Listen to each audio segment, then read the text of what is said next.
Hello and welcome everybody to All the Rage Sports Podcast. As per usual, I'm here with my analysts, Jace Junk, Andy Stewart, and the one and only Kevin Robinson. Welcome everybody. How are we doing today? Mortified. Everybody was doing good until they saw me dance. That's right. That was Yeah, so we've been a little bit of a hiatus because I can we dance just if had I want to. a lot of scheduling issues. Can you leave your friends behind? Yeah. Because if my friends don't dance, right, dance, you if can they stop. don't dance, You can stop there. That's fine. They're no friends You're of quite mine. enough. Mine. Quite enough. enough. That's All right, enough. sorry. Yeah, so we had a few scheduling conflicts. Jace and myself kind of caused some issues for last week. I found out that I'm having twins on the same day we were going to broadcast. So Overachiever. I couldn't even keep my head on straight that day. So we couldn't record that day. So we had to move it to this week. So Yeah, and then I I gotta try and Friday. outdo everybody. Yeah. I just had my kids one at a time like a normal fucking person. Even though you're the one that probably should have had twins instead of Jesse. yeah, they tried cursing you first, but now I get the lucky roll. I never wish that. Well, see what happens is, like with twins, every time it doesn't happen, the probability increases. It so doubles down. their curse, therefore, increased to you after my 2 trips of pregnancy with my wife. It's not a curse; it's definitely a blessing. But it is, definitely a shell shocker. You tell me that the first night when you got a baby on each arm and they're both screaming. And on the other side of the spectrum, my baby sister, just so you two especially feel old, just turned 21. Yeah. And we were supposed to film last Friday, but I didn't realize she had slipped out the door with my girlfriend, and they went to the bar. And right as soon as we sat down to broadcast, I got a phone call that they needed picked up.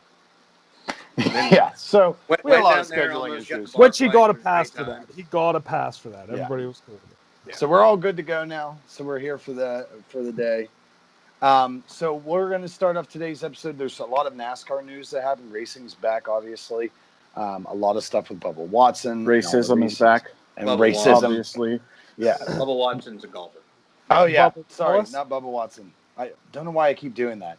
He's How also about- not They black. are very close. Yeah. That's what I was waiting for you guys to look at it, not be able to read my sign, because if nobody else can, I did do hashtag I stand with Bubba. I was waiting for one of you guys to be like, Bubba Watson, what happened to him? Yeah, I don't know why I did that, too. I knew I was going to do that. I knew I was going to say that. And also, we do have, me and Andy are going to have to talk about the last 2 tournaments at some point. You'd Yes, probably a little cream in bit your of golf. pants if you had the opportunity to stand with Bubba Watson. Just to stand on pit Exactly. road, those fucking things fire up. Shit, yeah. I was going to say, I just want to watch how he does the Like, shot shaping. I grew I would be up, okay with that. There's a garage 3 streets over that Mr. Henry I said Jacoby Bubba used Watson. to build sprint car engines in. Hearing those things fire up was enough. Being next to a NASCAR, fuck yeah. Throw me in. All right. So we're going to talk a little bit about that, touch on the golf tour right now and what's going down there. And then we're going to continue our divisional breakdowns. We're going to move into the NFC West and the AFC West and actually get to break down the new Las Vegas Raiders today. And then next week, obviously, we'll round Still it doesn't out feel with right. the North divisions and kind of finish up. Then we're going to probably start moving into having some guest commentation, picking up. Andy has a glass. I don't know if you noticed that. We're He's gonna pointing at it. have some Pod City mimosas tonight. Hot sauce, beer, and tomato juice. This first break That is is brought to you by disgusting. Dr. Pepper. That is Keystone Light. absolutely gross. I'm just going to drink my beer out of the can like a person. That is seriously I disgusting. prefer Andy. Yeah, the king my- of beers. My buddy Alec that agreed to golf with us on Saturday actually tried a sip of that, and he almost vomited. He did, but I'm not going to say he's a pussy. He's a really nice kid. He was so nice. He was so polite all day. Which we can't say the same for you, since you fucked up my 77, you piece of shit. Oh my God! Here we go. All right, we're not getting into it.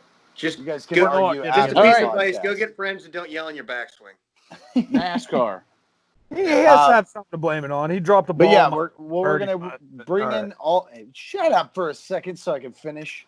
God, Done with You it. already finished can't- too much. You can't find good You analysts anymore. overfinished and produced twins. Well, we're not good at analyzing things, and you can't pronounce shit, so we're all the same boat. Yeah, everything's even there. We all suck. But all that is going to be coming for you guys on all Just the like race Jesse sports. Are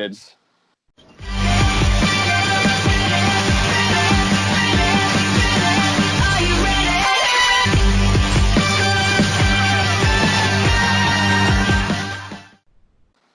Ba-doom. Oh, that was dirty. Yeah, that was This is our podcast, and when is it ever not? That's fair. Okay. All right, so why don't you NASCAR. guys break it down on the NASCAR front? Race just ended, actually, about half hour ago? Yeah.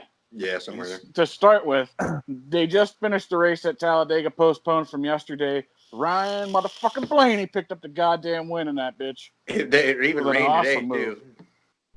There's a little bit of contact. A little bit I of just want it to contact. be known. I just want it to be known that I thought the race was still canceled because of weather, and Jace told me before the podcast that the race was over. Yeah. Yeah. Ryan Blaney, they went to a green, white, checkered start, and the guy behind him did not fire whatsoever. So he was left all by himself for a minute, and then he was able to get one hell of a push after they took the white flag. They came onto the backstretch, and there was a huge pileup. I don't even know who all wrecked because I had to leave right after it was over to go eat. But a bunch of them wrecked, but they kept it green because it was on the backstretch. They come down to the front stretch, and Ryan kind of goes up into Eric Jones a little bit to block him and takes away a win.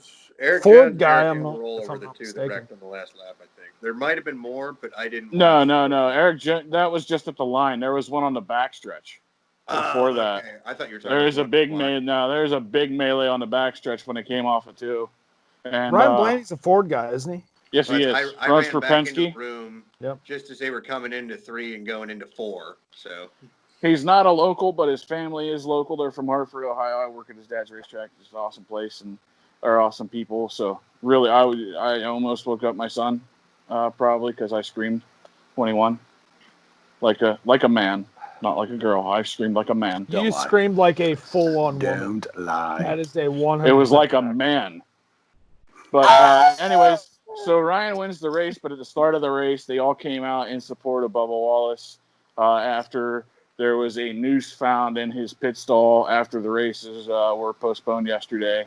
One of his crew members found a noose hanging in his pit stall or in his garage stall.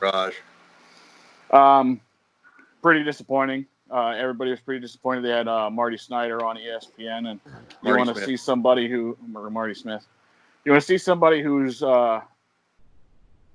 so outraged to the point where he really wants to swear and is very hard trying not to. It was a pretty good interview. I'm 24 I mean, he years threw a couple old. things out. That's the first time in my life I have heard the fuck word or the shit word on Sports Center since I've been alive. On Sports Yeah. Center, yeah. And honestly, it's one of those things where if at this point, if you're not mad, you're just not fucking paying attention. Yeah. And so they all came out in support of Bubba Watson. Which I'm not I paying stand attention, with but I'm Bubba. still mad. Was etched into the infield before today's race. They all took a big selfie. Every one of them was lined up behind Bubba's car, and Bubba took the selfie with all of them standing behind him. This is all related back to the fact that Bubba Wallace, during our time away, had brought up the issue with NASCAR of Confederate flags, which and everybody's outraged. But this isn't the first person who brought this issue up, and the main proponent for it before Bubba Wallace was Dale Earnhardt Jr. Mm-hmm. This has been something that they've been trying to get done since 2015, and finally NASCAR listened. So, You know what, it was though? really nice to see. I have to give so much to NASCAR because they are the first professional sports organization to make these dire steps at this time. Make extravagant steps. And they're Dude, hard And to. as somebody as Kevin can attest to, like I said, my family, my uncle still owns the God rest his soul, the all-time sprint wins leader at our local dirt track. I grew up around racing my entire life. If you would have told me in 2020 the first major sport to come out and combat racial injustice and social inequality in this country was NASCAR, I would have told you were a fucking lunatic. Because I heard, growing up in a small white town like this, I heard some seriously ignorant things at events like that. Yeah. But props to NASCAR for coming out, and I mean the drivers and everybody. Like I will admit, I did cry. Like I'm a grown man, and it brought me to tears watching Richard Petty when he got out of the car. Everybody had pushed him up, and he kind of put his head down, I guess, and took a moment. And Richard Petty, who is 82 years old, has not been to an event since the whole scare started. Walked right up to him, gave him a big hug, and gave him a big speech about how the most important thing for him today was to be there to support and hug his driver. Yep. The same Richard Petty that was quoted in 2017 saying, if you didn't stand for the anthem, you ought to be kicked out of the country. If an 82-year-old, the greatest NASCAR driver of all time, who grew up in the Deep South and some deeply bigoted, racist roots, he's a great man. I'm not accusing Richard Petty of anything, but where he grew up, for him to do that complete 180, I have the utmost respect for that man, and I was really happy to see him today. It's all about a turnaround and a coming to an understanding. He had the fucking 43 bandana on and the cowboy hat. He just looked like a fucking badass. Like he just looked like a straight, like, fuck you. And it's all about coming to a point of understanding where people are starting to understand the things that are wrong about our past. He's come to that understanding, and that's it's gonna be an adjustment. They're probably gonna lose some fans over it, but as far as I'm concerned, they're better off without them. But I mean, those people are gonna have to come to an understanding too, because this is not gonna be the last sport that does this. It's gonna continue on. And the people that are saying, oh, well, that's part of our heritage, it's not part of your heritage, because that flag wasn't even brought about until the 1936 as a symbol of hate and oppression. The original flag had a small version of that in the corner, and the rest of it was all white. So that's not your flag. Stop saying it's your flag. It doesn't belong in NASCAR. It doesn't belong in any other sport. It doesn't belong in our country, period.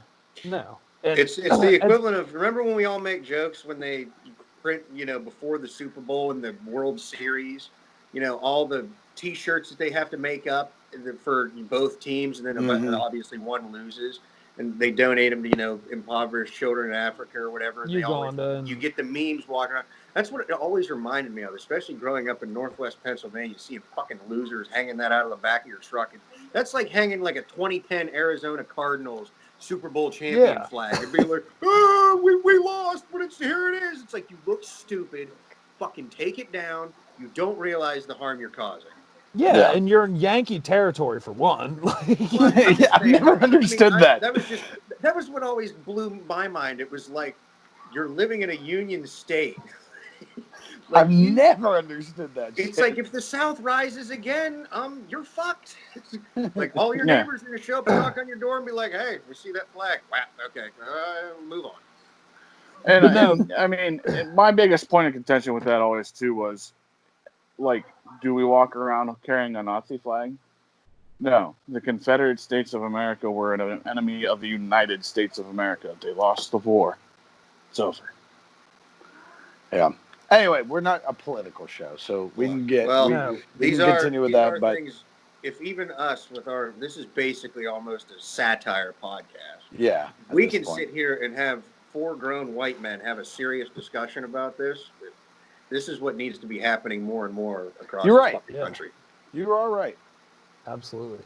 And like I said, this isn't going to be the last sport that does this either. I mean, I fully expect that we're going to see just about everybody on every sideline kneeling come the beginning of football season. And the NFL is behind those guys 100%. They've already said so. Maybe Kaepernick will get a damn job again. J.J. Watt is the one that's coming. He don't need it at this point. No. He doesn't want it. And, as much as I stand with Cap and everything, he doesn't want to play football. He showed that with the whole tryout deal there last year. He doesn't want to. He's more worried about he's more into doing the political aspect of the things now. I think what we'll see out of Cap is a move into some sort of an NFL position as maybe like what we saw when they brought Jay-Z in to try and help against racial injustice. Maybe Cap will be in one of those type of roles with the league. Yeah, and just one last thing, and then we can move on. I know this is not a political thing. But I have something to say, too. No, go ahead. Sorry. But I'll finish up. I mean, whenever I say that I'm not paying attention to it, like I didn't see it like at the forefront yesterday. So I listened to it about Bubba Wallace and the noose being in his garage stalling shit this morning on my way to work, and I listened to a podcast whenever I was at work, and they talked about it, and then I listened to it on the way home from work, and I just wanted him to win the fucking race. Like I wanted that so bad, just for him to be like, I don't watch NASCAR anymore, but I was a huge Kevin Harvick fan growing up. And at one point, and Harvick's one of those guys that he's made his money, he's won his championships. He doesn't give a fuck at this point about one singular win. And they were on the outside lane; they couldn't get a run. But I was sitting here with Bria was even watching with me. Who give a fuck less about NASCAR. She wanted the fucking Bubba to win. And I'm sitting there, and Harvick's behind him. I'm like, push him, go, go, go, get him out in front, let him win the fucking thing. I wanted Keep Ryan him out in Blaney front to of the win. pack. What's that? I wanted Ryan Blaney to win. It would have been. he won. I'm not gonna lie. Great I'm not gonna story. lie. I wanted Ryan Blaney to win. Now, to finish this I off, stand with Bubba, but Ryan Blaney, I want you to win. just to finish this off, Bubba I have an can finish apology to second. make. I want to apologize to Colin Kaepernick. Oh. I was one of the people that genuinely was pissed, and I won't go on at length, but you all know I have relatives in the armed forces. I have relatives that are cops. I've got friends that are cops. I've got friends that are in the military. So, for somebody like me, for as much as I know about history, I didn't care as much. I understood that he was trying to get a point across.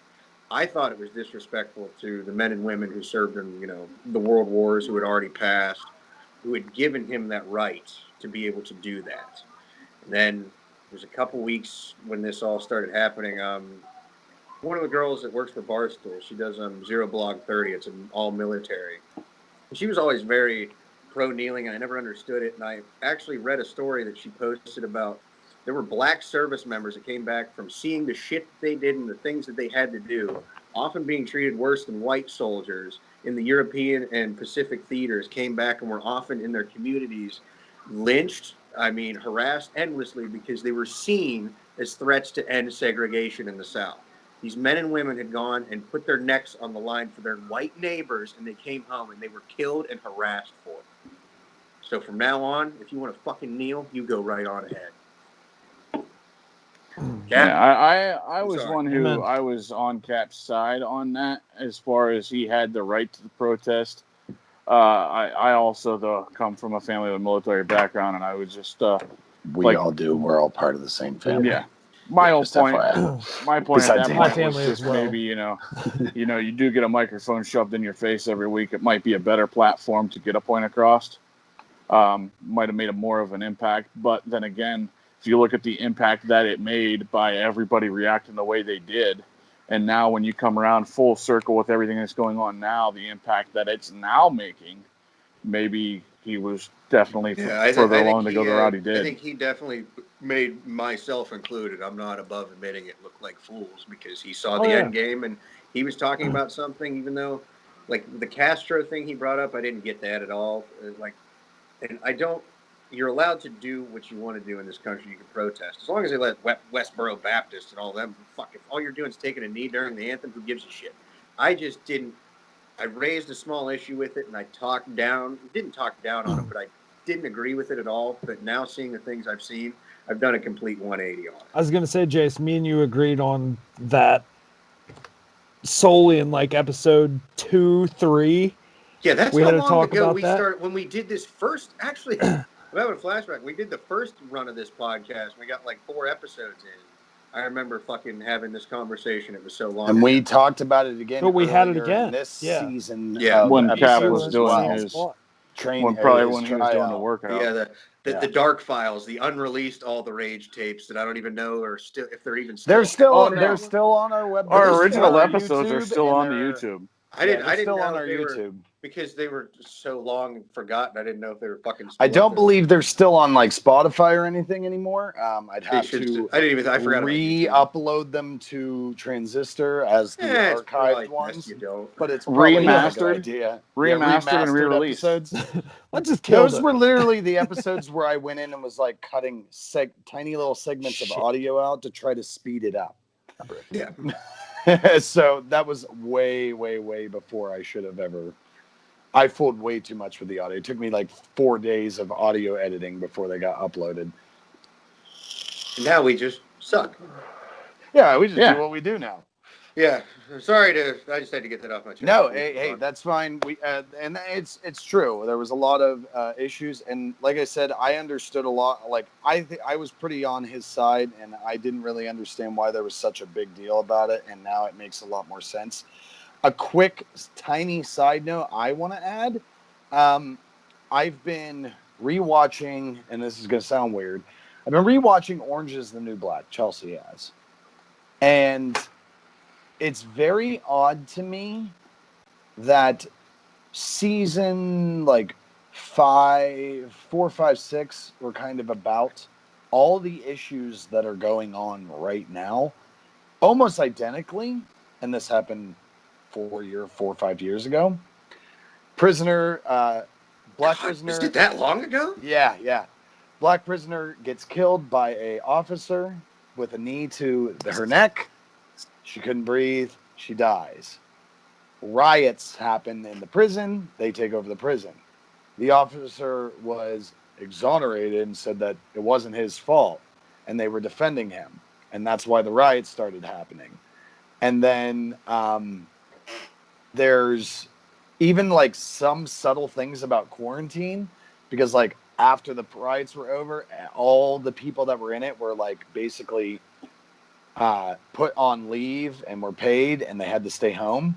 There's just weird, subtle things that are corresponding with today, and I'm like, whoa! It's like a trip back. Yeah, it's kind of freaky, because at that time you're like, oh, this is about that type of. Because I think there was prior times when Black Lives Matter and all that movements were happening, is kind of what that was based on. But the fact that it all kind of identically went with what was going on with Floyd is just kind of crazy to me. So, yeah. So that was just a little tidbit. If you get a chance, go back and watch some of those seasons and kind of see how much it corresponded with what was going on today. Sorry I had to run away. I thought 2 dogs were attacking each other. I don't have a dog fighting ring. I was going to say. It happens every week. He doesn't have a dog fighting ring anymore. Yeah. Those were the last 2. I have 2 pit bulls. No. I was going to say. We just did so good. We were literally just going on. We were we were going in the good direction. And then we make a dog fighting joke. Yeah, It never Kelly fucking Stafford's tits. All right. All right. Well, let's get into the NFL here. We've got a lot of our TED Talk out of the way. So thanks for joining us. So let's get into. And now Jace is gone. Yeah, Jason's like, all right. Well, Jace's dogs are now fighting. Jason's cats are fighting. We're going to start off with so we've done the South, we've done the East. We're going to start into the West. And we're going to start with the NFC West. So the first team I really want to start with is Arizona Cardinals. Now, obviously, the Arizona Cardinals have second-year quarterback Kyler Murray, and he just gained the best receiver in the league in DeAndre Hopkins. So, even if that was the only thing you knew about these Arizona Cardinals, you would probably admittedly say they're going to have a winning record this season. So what do you guys think about the Cardinals? What do you got laid out for them? What have you seen? What's your basement and ceiling here? Let me start this off. Me and Jace both said that Cliff Kingsbury was a fucking joke, and like the air raid offense wasn't going to work and shit. Well, they just got a weapon that is going to make that fucking shit work. Mm-hmm. They have fucking fast receivers, and they can just. They still have old reliable. Yeah, they still have Larry Fitzgerald. I mean, who has like less drops than like 99% of the league has. Yeah, it's absolutely ridiculous. But I am flipping the script on that, and I'm saying that they're going to be pretty good. Probably a 10-win team, 9-10-win team. I could totally see this team being second as long as their defense gets it together. Yes. Yeah. This one, I know I've said this time and time again about other divisions, but this division has always been one of the stronger divisions in the NFC Last year, I expected 3 teams to make it to the playoffs and out of that division, and I believe that just because of a strong NFC, did they? Let's see. The Seahawks made it. I don't think did the Rams make it too? Yes, they did. So yeah, they Yeah, had they did. 3 teams. So now this is a possible division where 2 or 3 years ago the Rams were at the top, and they may be the bottom. They may be the basement of this division now, because Cardinals have made the moves to advance in there. I have to agree with you a little bit on this, Andy. I'm thinking a 9-10 win season is probably their ceiling's 11, and their basement's probably 8-8. But what are you thinking, Jace? I'm gonna go with the basement. I'm gonna say around 8-8, 9. This is a Kevin Robinson 500 team. Yeah. I haven't given anybody a 500 record like yet. Andy just mentioned, I'm really tired. We just talked about Kaepernick. I'm tired of kind of just being wrong about things. So, yeah. Well, but fuck Cliff Kingsbury. His offense wouldn't work, but he literally, Bill O'Brien called him up and went, "I will give you DeAndre Hopkins for half a cheese sandwich." And Cliff went, "Are you sure?" And before he could even get the sentence out, Bill O'Brien went, "Yeah, we'll sign the papers. Have fun," and hung the phone. They once again, like literally, when Bill O'Brien calls you as an NFL GM, like you're already popping shit. Hey, can we have your injury-ridden He didn't even want Kraft running back singles on the sandwich. He went with like generic Giant Eagle brand. Yeah. Oh, there was literally like, I mean, I'm pretty sure like he went with that artificial processed cheese that's like, more plastic than cheese. The bread was moldy in this trade, all right? Yeah. And then you give, obviously, I don't think Larry Fitzgerald would have maybe played much beyond this season, but holy shit. You've got Larry Fitzgerald and DeAndre Hopkins. You can throw Larry now in the slot, and Larry can probably get 5 more years out of his career. Make him your third receiver. I'm not all sure. I was looking through Christian Kirk. Yeah, I was going to say Christian Christian Kirk, Kirk. Andy Isabella.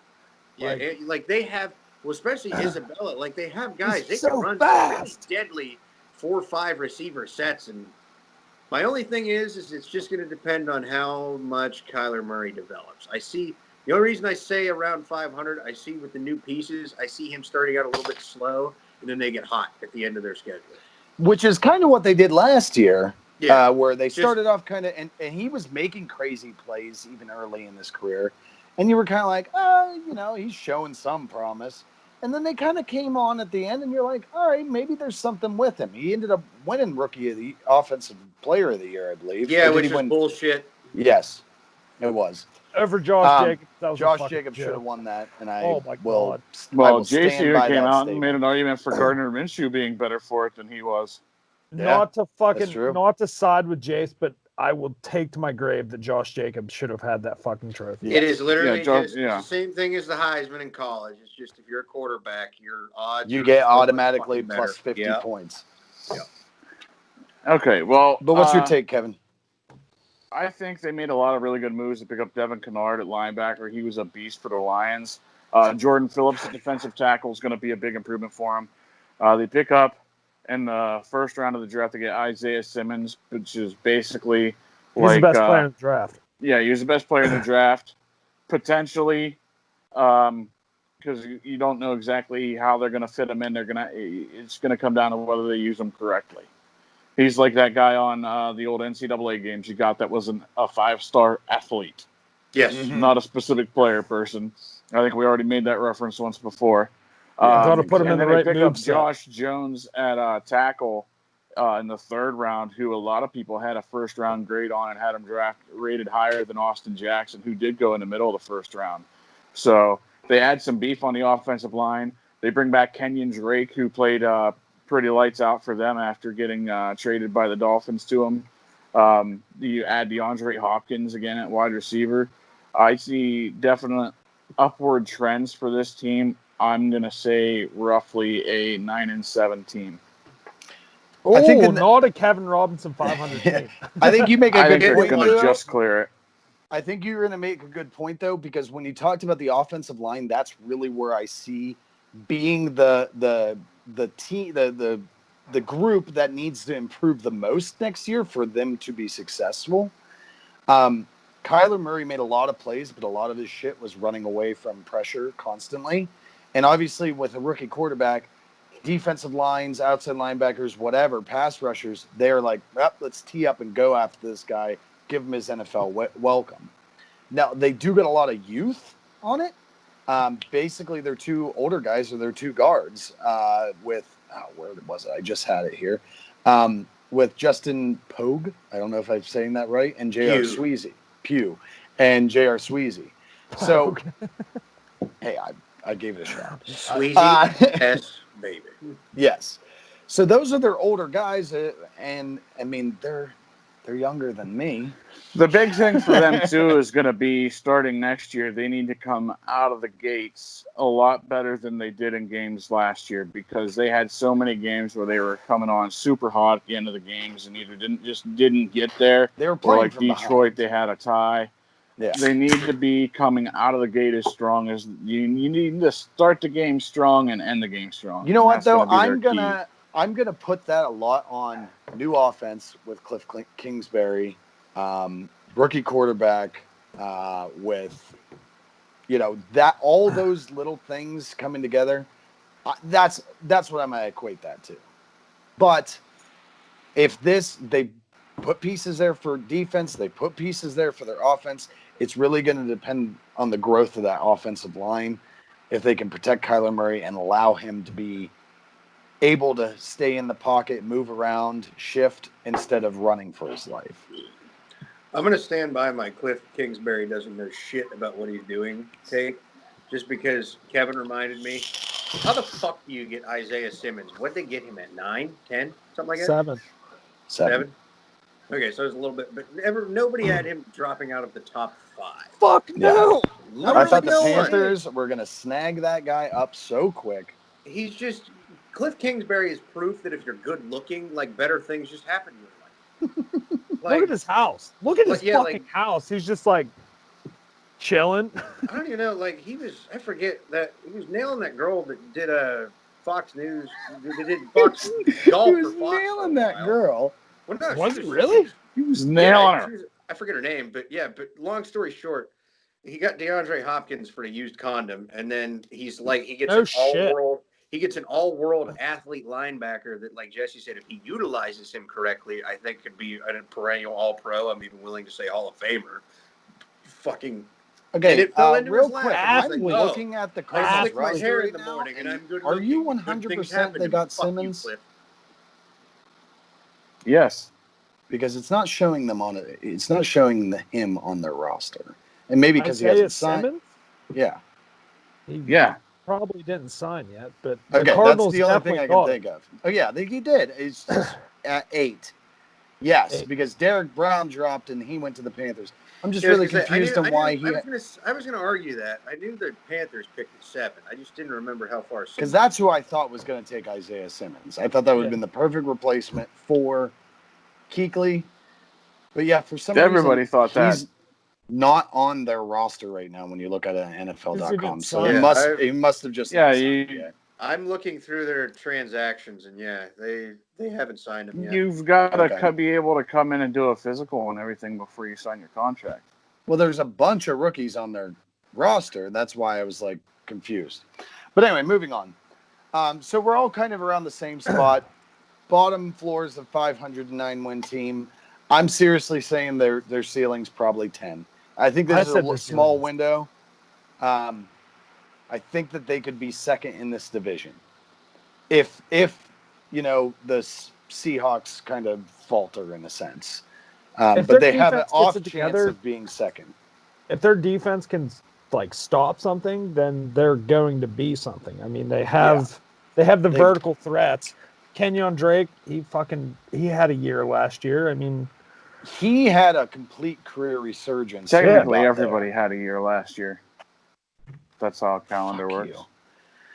But yeah, he had a complete career resurgence, and it made perfect sense to go with him. I thought they may have drafted a running back in the later rounds, but it made perfect sense to go with him. They had a lot of other things they needed to focus on. But yeah, I'm feeling like they're not the basement dweller anymore. So I guess the next one would be the Rams, who The new basement dweller. yeah, Yeah. I'm thinking is going to be the new basement Yes. dweller. They lose Gurley. Not that Gurley had been overly amazing for them in the last maybe year or two. And then they brought in Jalen Ramsey late in the season on the trade. They don't have a first round pick till like 3 years from now or something. Oh, they trashed their entire team to try to do that Super Bowl run. Yeah, so they're in that point now where they do have talent on the roster, but they're not able to supplement it at all because lack of draft picks, lack of cap room. They're falling down a very deep, dark pit. Listen, right now. I'm warning you guys that I'm taking Cooper Kupp super early in the draft next year just because he's going to be running across the slot and he's going to be the only person that Jared Goff can throw to because he's getting fucking leveled every play. Jared Goff probably. Well, also Cooper Kupp will probably break something because that's what he does every year. Yeah, We'll see. Jesse Then knows I'll that because then I'll he's trade him to obsessed you with it for. Because I think Jesse just likes drafting him because they look like twin brothers. Yeah, and then I'll trade him If to Cooper you Kupp for. would lose some hair and you just made his nose. Me and Cooper Kupp? Really? I mean, I can see it. I was gonna say I'll just trade him to Like you. I said, for if they fucking had to take Cooper starting Kupp's quarterback face and mask and start make running it back. stick out further because of his gigantic nose, you guys would be twins. That's true. It's fair. I'll take it. Well, at this point, I mean, they lost 15 free agents after this past season and only gained 2 in Leonard Floyd and Ashawn Robinson. Clay Matthews, gone. Todd Gurley, gone. Andrew Gone. Whitworth, gone. Coleman, gone. Where'd Whitworth go? Or not Fluker. Cole Roby, Fowler. Well, Coleman. they you know what Dante they did? They Fowler fucked up. gone. They got rid of Dante Fowler, and then they got rid of Blake Bortles. So now they're not going to win shit. Yeah, you can't win anything without Blake. Yeah. It's just like, Blake Bortles was the best Jacksonville quarterback they've had in like the last 10 years. I mean, they did come along. They pick up Cam Akers in the draft, running back out of Florida State. Not even going to touch that? Maybe an attempt. I just seriously feel bad for not even 2 players that are probably didn't even acknowledge top. Well, I mean, Jalen Ramsey's probably a top 5 at his position, and Aaron Donald is number 1 at his position. I feel bad for those 2 because they're like the only guys in that defense now. How stupid does Jalen Ramsey have to feel? Yeah, right? I want out so He's bad. literally I'm going to the go Jaguars to them, again. and then, oh, shit. Yeah, they literally just did exactly he went to a what team the that Jaguars completely did. overspent and have now passed that window. And I mean, they did, like I said, they did pick up a couple guys through the draft. I mean, obviously, there's going to be a lot of free agent signings coming up here as soon as people are allowed to start going back to their facilities and doing more. Right. They pick up Cam Akers at running back. Hopefully, he can do something to replace Gurley. They get Van Jefferson at wide receiver, a guy who was highly touted coming into the draft as somebody that might be a good player. So we'll see what he can do to replace Cooks. But trending downward. Yeah, I'm looking at them as like a 4-12. Is this? Oh, okay. I thought this was gonna be the Kevin Robinson 8-18. There's no way. I don't they think were this at team about will 8 ever reach last 8 year, and I said they were trending downward. So yeah, they were 9-7 last year, and yeah, it's going to be bad news bears for these guys. Which is almost as bad as being the Bears. Valid. So here's my question: how does this affect Goff? How does this affect McVay? So do you think that this could be a time where they might move on from either one of these people if they have a poor season, a 4-12 season next year? Going into super hypotheticals here. Well, you're talking contract issues though with Goff as far as what you're gonna, take as a cap hit if you do move on from him. McVay, I would think would get a little bit more of a pass and give him more time because this is the team he was stuck with when he showed up. Yeah. So you gave him a team that he was able to turn into a playoff team that wasn't before. Now you've got to give them a chance to rebuild the roster from the floor up after you get out from under some of these contracts that you have them in the position they're in. But he Okay. literally shot himself in the foot making that Super Bowl run. Like, I mean, So is Tom Brady to blame here? yes. No. Bill Bill Belichick. No, because Tom Brady didn't do nothing in that Super Bowl. So. Yes, very true. Yeah. He didn't really need to. But yeah, Jace, what are your thoughts on the Rams? I think they suck. And once again, Sean McVay is just Cliff Kingsbury, but good things don't happen to him. Yeah. And Little Well, bit they did older. to I start already with. mentioned Bill O'Brien. They're all self-inflicted. You fucking go out and you bet the house on Jalen Ramsey. They did the Dante Fowler deal. They did all of these just absolutely heinous, terrible, terrible deals. And they were basically saying, we're going to go out and win a title in the next 2 years because the salary cap is going to blow this team to fucking pieces.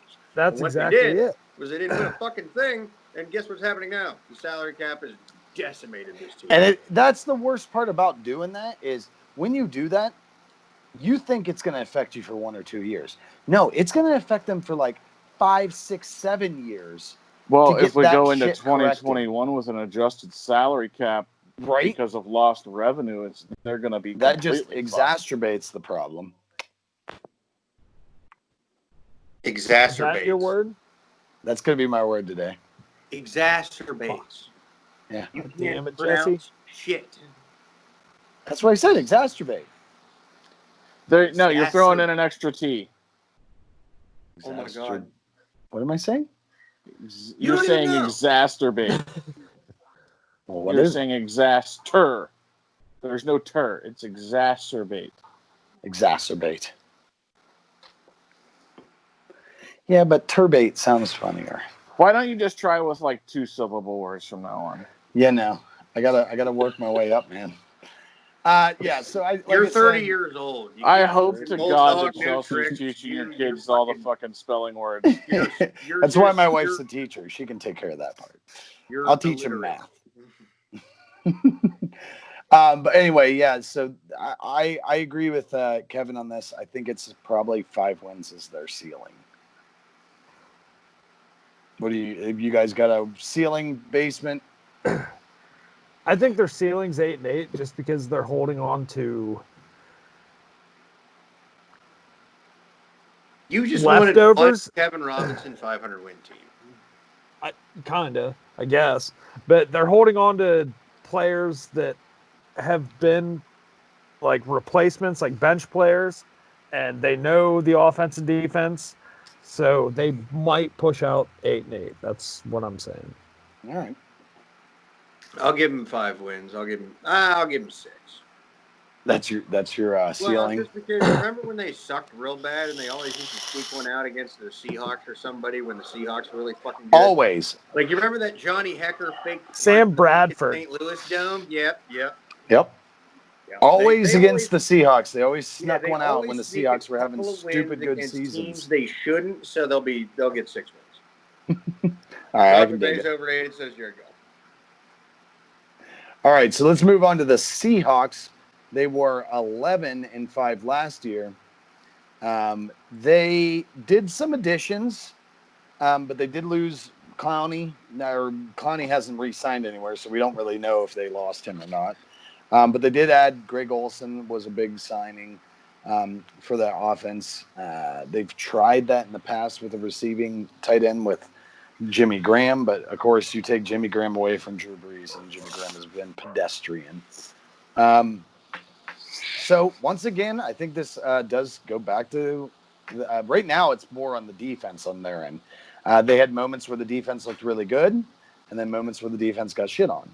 But they were young, so we could see an improvement coming from them. Always with Russell Wilson, there's always offensive line because it always seems like Russell Wilson's running around and making plays out of the pocket.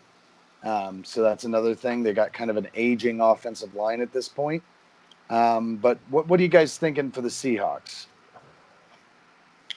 Kevin, we know how much you love Russell Wilson. Why don't you kick it? Yeah. You, All right, yeah. well, I'll go ahead and start then, I guess. They did, as Jesse said, they pick up Greg Olson. I think the only two real notable ones that I saw. They pick up E.J. Finney, who was a pretty good offensive lineman for Pittsburgh in a backup role for quite a few years.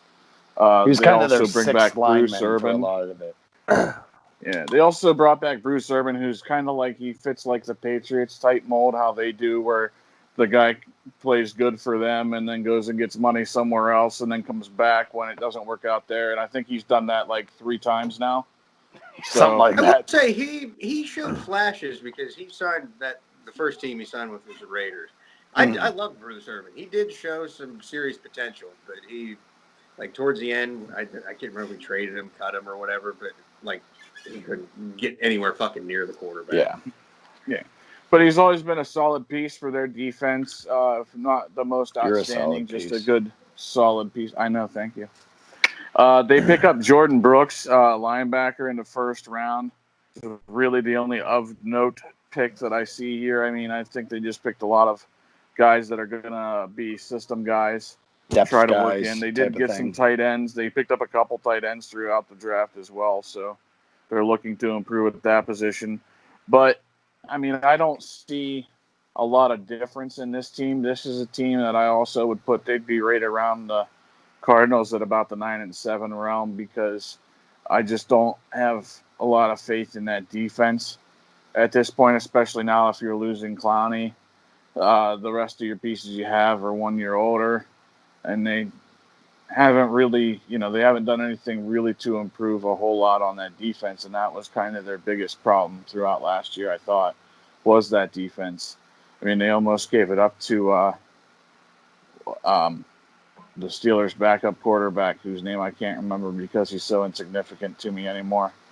Mason Doc? Rudolph, that guy. Oh. Fuck him.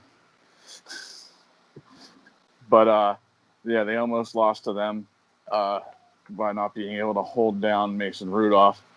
But I see him just as another 9-7 year for them. Well, I could see that. I mean, I'm not going to disagree with you on that, although they did go 11-5 last year. Jace, what are your takes on it? I said that I think they're going to get worse. That's my point. I don't know about that. Well, That's 2 losses. this is like Russell Wilson's almost like the Tom Brady. What the fuck was that? Tom, God damn it, your face. I'm going to see that in my nightmares. That's going to be my sleep paralysis. Andy has such a big butt chin butt that chin right now. it's got a shadow. Oh, God. It's got a shadow. All right, Jace, go. If you laid on your back, Jesse, you could use your nose. What were the fucking things like the Romans used to? Sundial. Remember the big fucking wedge thing? We could lay you down on at 12 o'clock and we could know what time it was. You can see the shadow right here from the light. Yeah, Talking about my butt chin. Fuck you guys. both equally. His nose could fuck your butt chin. All right, Put it now on we're getting pay-per-view. into some He real does have a kinky big shit. nose. He That's has for a big different nose. type of episode. Yeah. Yeah, that's going to be on our OnlyFans. But That's anyway, that's all the rage Our after OnlyFans. hours. all the rage after hours. I love that. Even though, I mean, what the fuck else would we say other than the shit we say every week? I mean, I fucking quit. okay, well, basically, what I was getting at is Russell Wilson can do a lot with very little, and this is a team. I mean, they have decent weapons. I mean, they've got you want to talk about a Buffalo Bills loaded running back room. They still have Chris Carson. They still have Rashard Penny. They signed Carlos Hyde. Like, they're going to run. Are they retaining Marshawn Lynch? Or did No, he they say made him he went free back agent. into retirement again? It's undecided, I think, at this Now, point. I'm looking at I have their transaction list for 2020 pulled up, and the last time you see his name was on March 18th. He was declared a free agent, so I think he's probably just got to get Gonzo. Yeah, but I mean, Until they that get would have been another near one. the playoffs again. You would have had Marshawn Lynch in that room too. They did get Philip Dorsett. I don't know if you guys mentioned him earlier. They got everybody and It's their not brother. a pickup of note. I mean, he's all right. Well, but he's a guy. I mean, He's a guy that Russell Wilson will make look great. Yeah. He's a guy.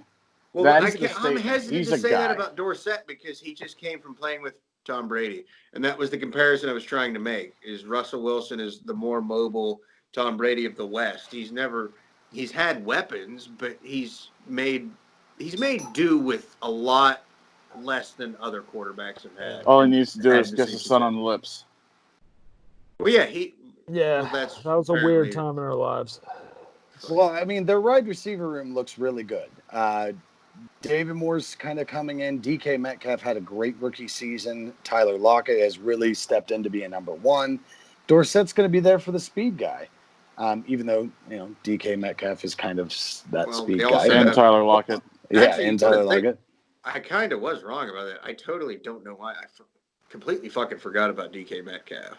But yeah, you No. stick He him on has the straightforward outside, and then run a speed. 4-receiver set with Dorsett, and then Lockett in the slot. Metcalf run the fucking streak every time. And Well, I and mean, am when you just can- like, he- I am the he's- anti Kevin Robinson. I love Russell Wilson, except for that one time I had him on Ultimate Team in Madden. But I think this is a team. I remember I that. see them. It's going to be a 3-horse race, depending on whether the Cardinals get hot or not at the right time of the year. Mm-hmm. Because I see this is going to be one of the tighter divisions in football. I see them finishing around 10, 11 wins. Yeah, I'm agreeing with you a lot on that. I think I was that's gonna where they're going to be because I can never count Russell Wilson out. Their defense is streaky, where times it'll be great, times it'll be bad. It just depends on what that defense is going to do because you know that Russell Wilson's always going to make plays. That's 100%. exactly it, and that's exactly why I have them at a fucking 10-win team. Mhm. Because I mean, Greg Olson's going to get injured at some point. I mean, Yes. let's be honest here. He'll catch a few touchdowns, but he'll be Yeah, injured. but how long does he last? And then Will Disley has to step in, and Well, but they can use him. They have They all have those other tight 4 ends. starting tight ends on Yeah, their roster. yeah, They don't have to use, they can just use Greg Olson, just throw him in the red zone like the Cowboys used to do with Witten and be like, Yeah. all right, take your old man game, go find a hole in the zone, yep. sit Yep. there, and Russell Wilson will throw you the ball. Yep. But they're going to put him there. I mean, he's going to have to block sometimes too and shit. And Well, that's one he'll thing be all right with that. Greg Olson has been able to do is block Yeah, in the past. he has. But how long does he last? And I mean, That's a like very Jay good said, their running back room is very good. I mean, I don't think it's Here we go. Buffalo Bills level running back room, but I have them at 10 wins, 10 or 11 wins. I think. That's their ceiling. Can I do one little side note that really doesn't relate to this, but I'm looking through their roster and I'm seeing like the dates of birth for a lot of the rookies. Next year may be the first year, and there may be 1 or 2 this year, but next year's probably going to be the first year we're going to see 2000s babies I don't want to as talk about that. rookies. It was weird for me. Like, I remember watching, college basketball and stuff when I was in college and being like, I was like, Zion Williamson's how old? What? Yeah. And I'm 2-3 years older than him, and I look like this? What the fuck? I have a hard time with it.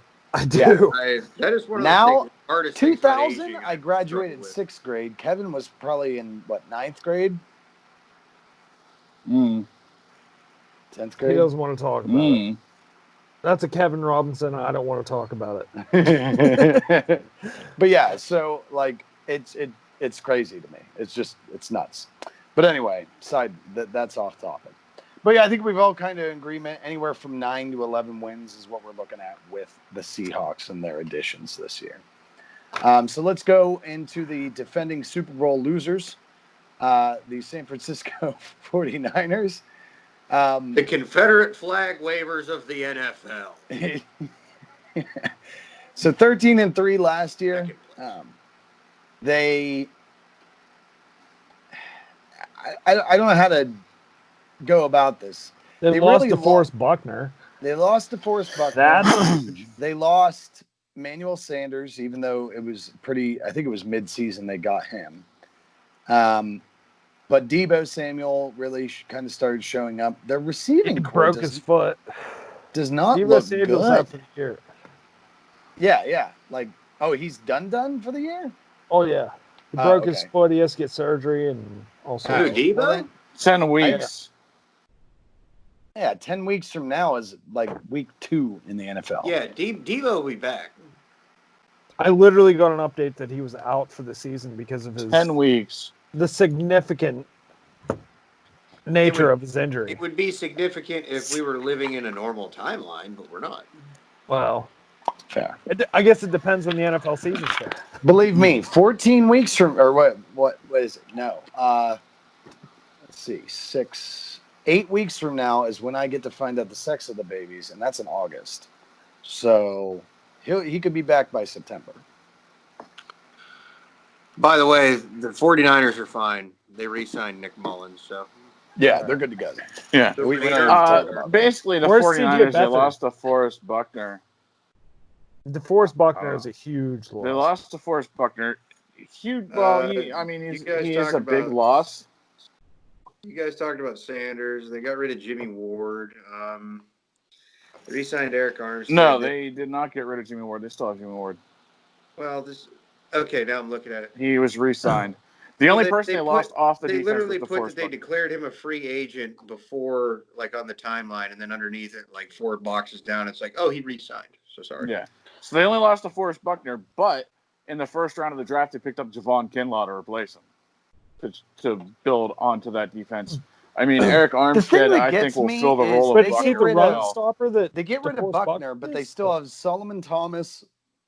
Was it Eric Armstead, and then Nick Bosa and D Ford? Like, he was and a Javon big, Kinlaw. yeah, and he was in a crowded room, but he was like the best one out of that crowded room besides Nick Bosa. He was the run stopper. So it was right? like, He was, I think I said this verbatim, but I remember saying, why didn't they give Buckner the money they gave Eric Armstead?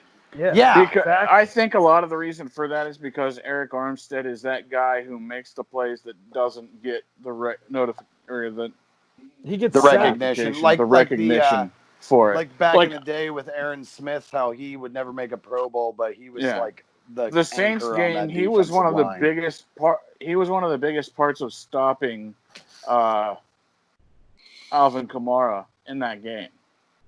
He would when He's they would also try to a do any kind of a mountain of a swing man, pass so. to him. He was the one shutting him down in the backfield, not letting him get any kind of a head of steam going. But they bring in Kinlaw to kind of replace him. They did actually pick up some weapons for him as well. Jimmy Garoppolo on the offensive side. They bring in Brandon Ayuk, highly touted wide receiver. One of the guys, after the first few that you're hearing about was one of the guys that was thought of that he was going to be coming quick off the board. Arizona State. Then they also bring in Travis Benjamin, who's he's like Travis is maybe a good. He's a slot Ted Ginn guy. Jr. He's Ted Ginn Jr. Yeah, he is. He had he's not going to make a huge difference on your offense. Breakout season, and then literally fell off the map. Yeah, he's not going to make a huge difference on your offense, but what he does, he's another one, does things that don't get recognized, like stretches the field out a little bit for you. Also, he'll catch huge 50 guy on balls special and teams. 4 touchdowns, but that's going to be about what he's going to do. Yeah, he's a good special teams guy, and helps spread the field. So, I think they're pretty good. I mean, Bourne was really starting to come into his own at the end of last year too at wide receiver. You had Brandon Ayuk, a good rookie wide receiver. Yeah, I'm looking at the receivers. With Deebo Samuel, you've got a good 3 receivers right there.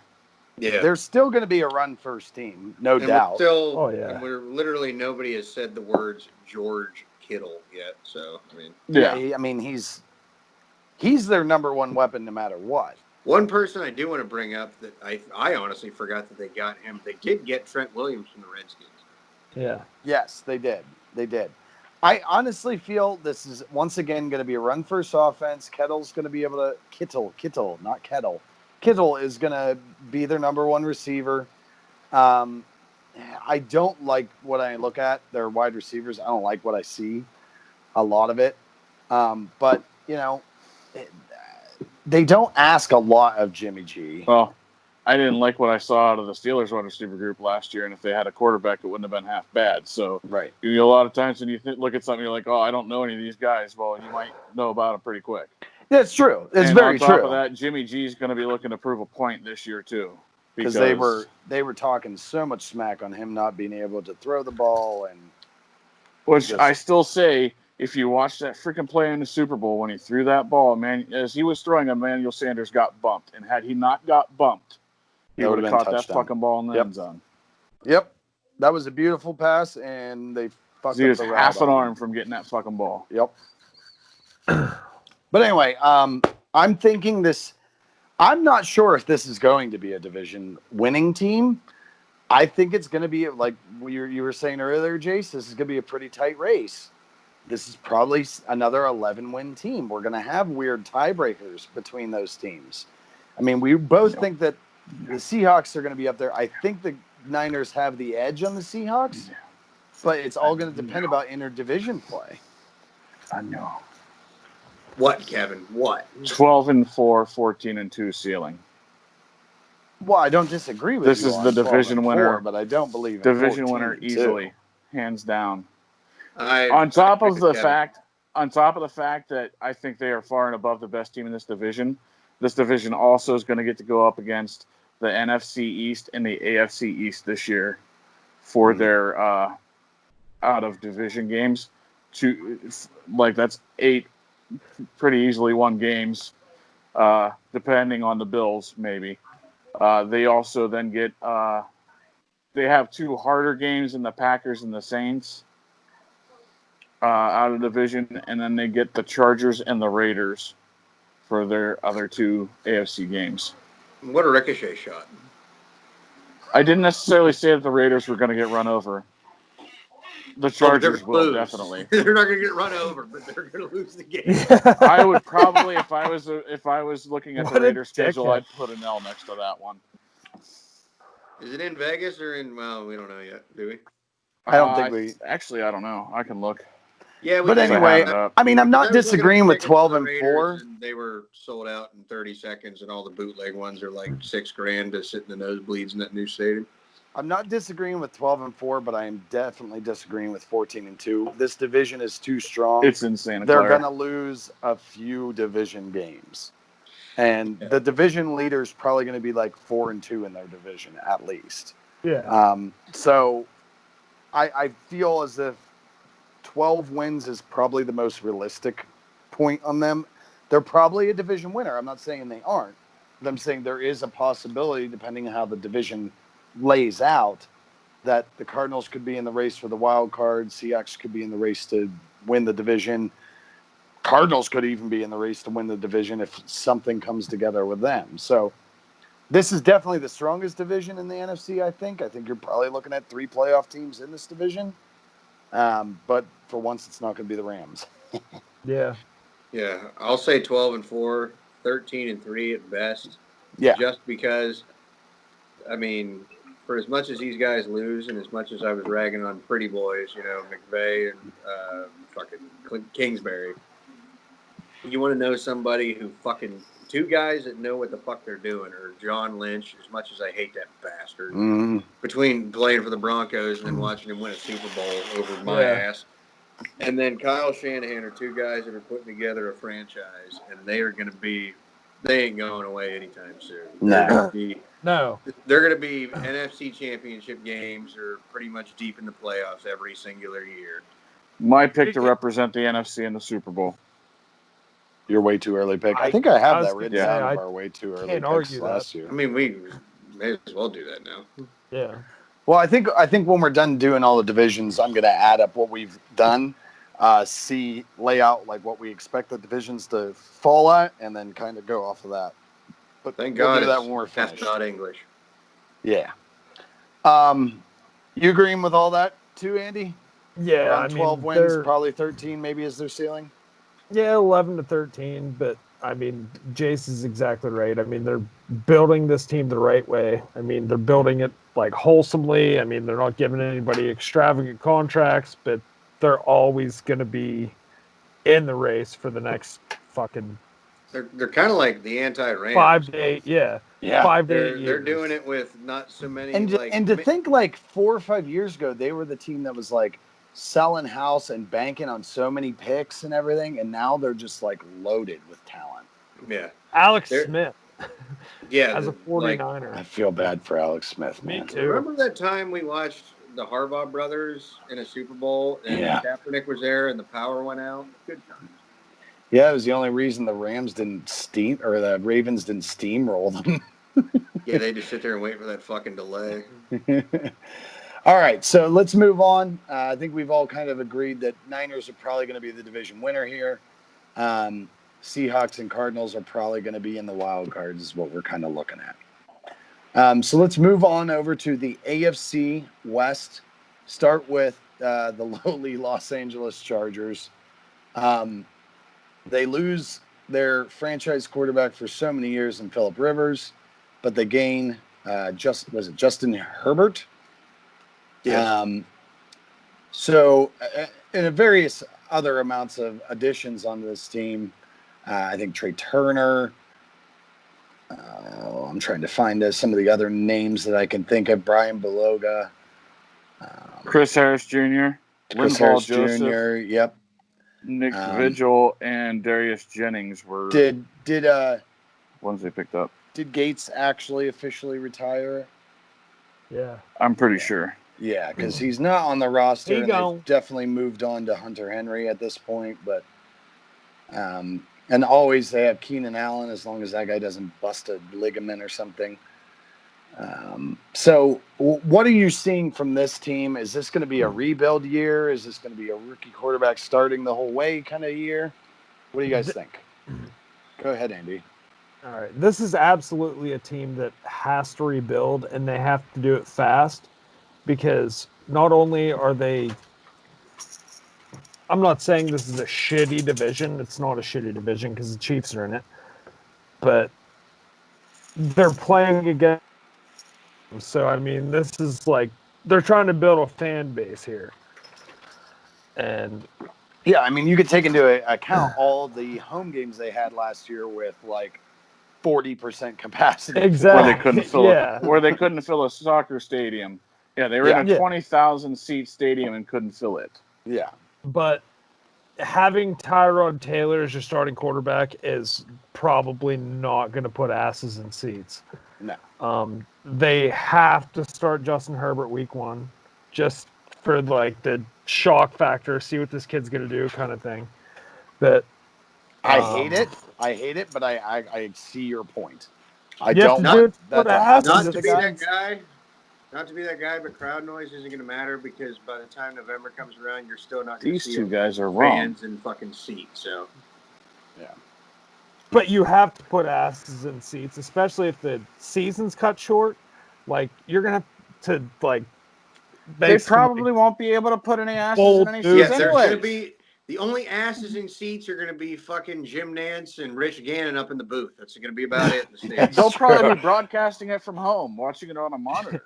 Yeah, I was going to say I don't disagree with that, but they have to make some splashes to try to do something to try to be one up on the rim. Generate a fan base. Yeah, I will vehemently disagree with you. Yes, and yes, totally. I will say the one starting a rookie quarterback scares the fuck out of me. Yes. Like when we had the Derek Carr, Matt Schaub experiment, and then they announced that Carr was going to come out and start week 1. I was like, fuck, his career's over. Now, he's had good years. He's had his bad moments. But the fact that he is still like our starting quarterback, if you go back and look at guys that start as soon as they're rookies, it usually doesn't end well, especially for franchises that fucking suck. And maybe I sound biased, but I'm looking at this team's roster and they fucking suck. Jace, Yeah. They did $20 week 1. I'm saying Justin Herbert starts. You can take anybody else starts other than Justin Herbert. $20. They will trot out. They'll bring Dan Fouts out of the booth before they put. Don't make that bet, Jason. Okay, well then make that bet. Talking make about that the bet. Chargers, and they could make fuck that this bet. up. You're yelling at me to make that bet when I was yelling at you to bet on the golf course Saturday. You're like, nope. And then you're like, Yeah, We're but gonna that's get a him betting on retired himself. analyst He come out doesn't of the want to booth do and that. play for under center for $20. Make that bet, Jace. Let's go.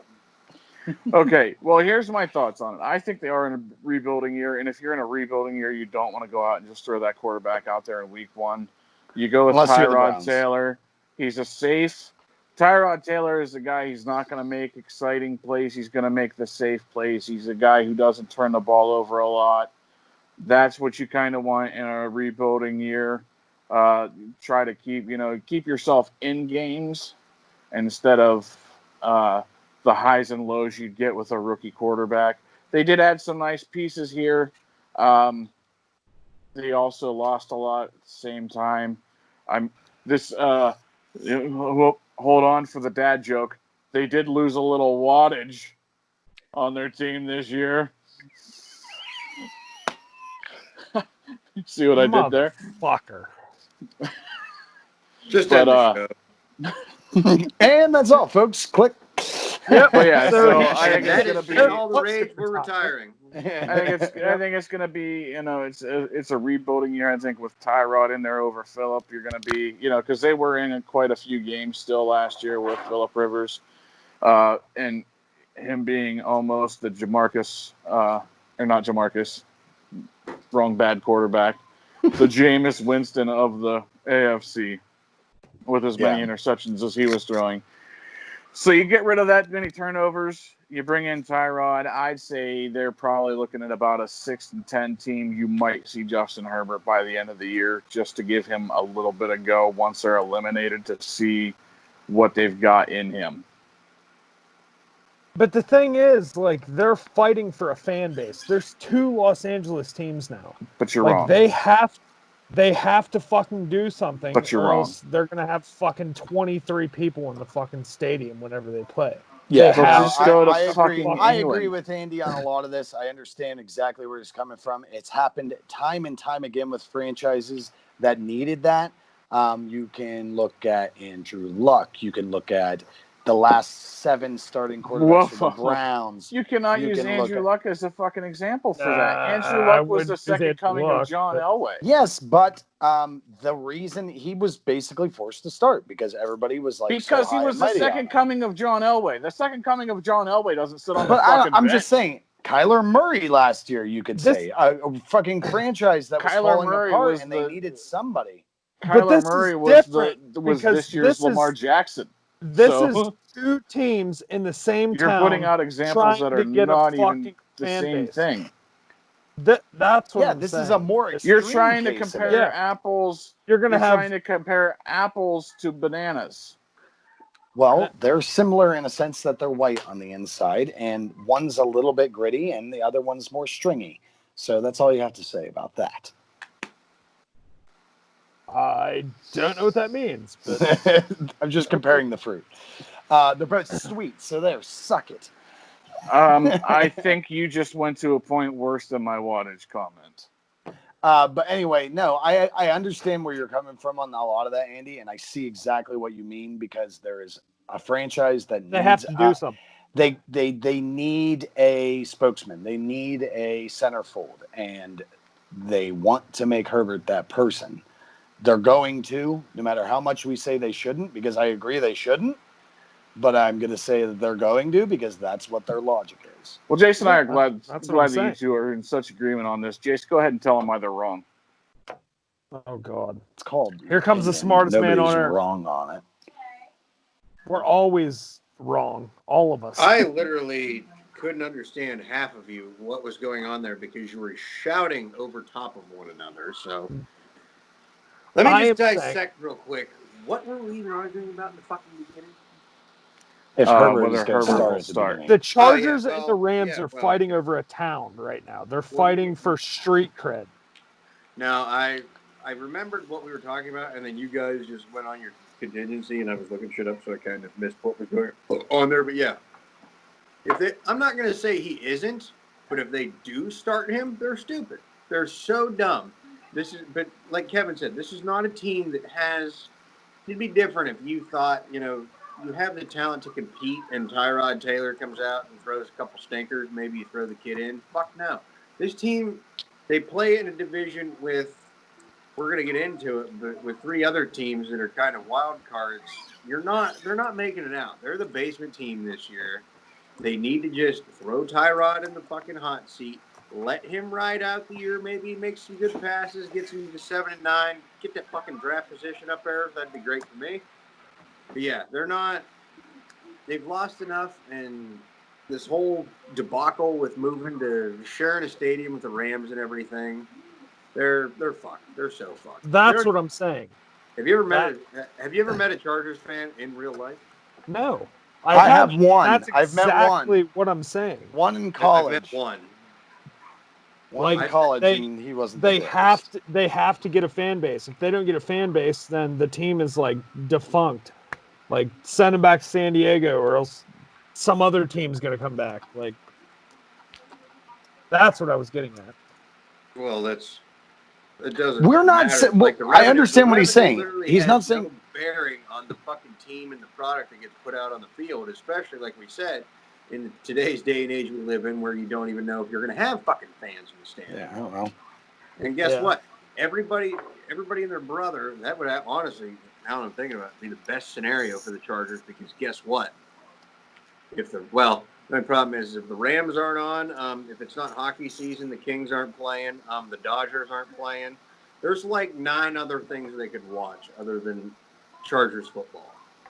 But if everybody's locked in their houses in Southern California, you can't go to sporting events, they'll probably tune in and watch a 4-win team. Let's take a small poll here. Would you rather go see the Chargers play or the Rams play right now? Bullet to the brain. I will say Rams, just because I believe like you should appreciate good athletes while they're around. I would just sit there and watch what Aaron Donald did. Aaron Donald, yeah. I'm the same. Completely fair. But that's what he's saying is this franchise doesn't have a face. So that's why I can understand where he's coming from, saying that, yeah, we're probably going to start Herbert way earlier than we should. Yeah, I'm not saying they should start it, but they will. This year, just do all your Twitter cameos and all your Q&As and all the stupid fucking shit you do. Just talk about Keenan Allen.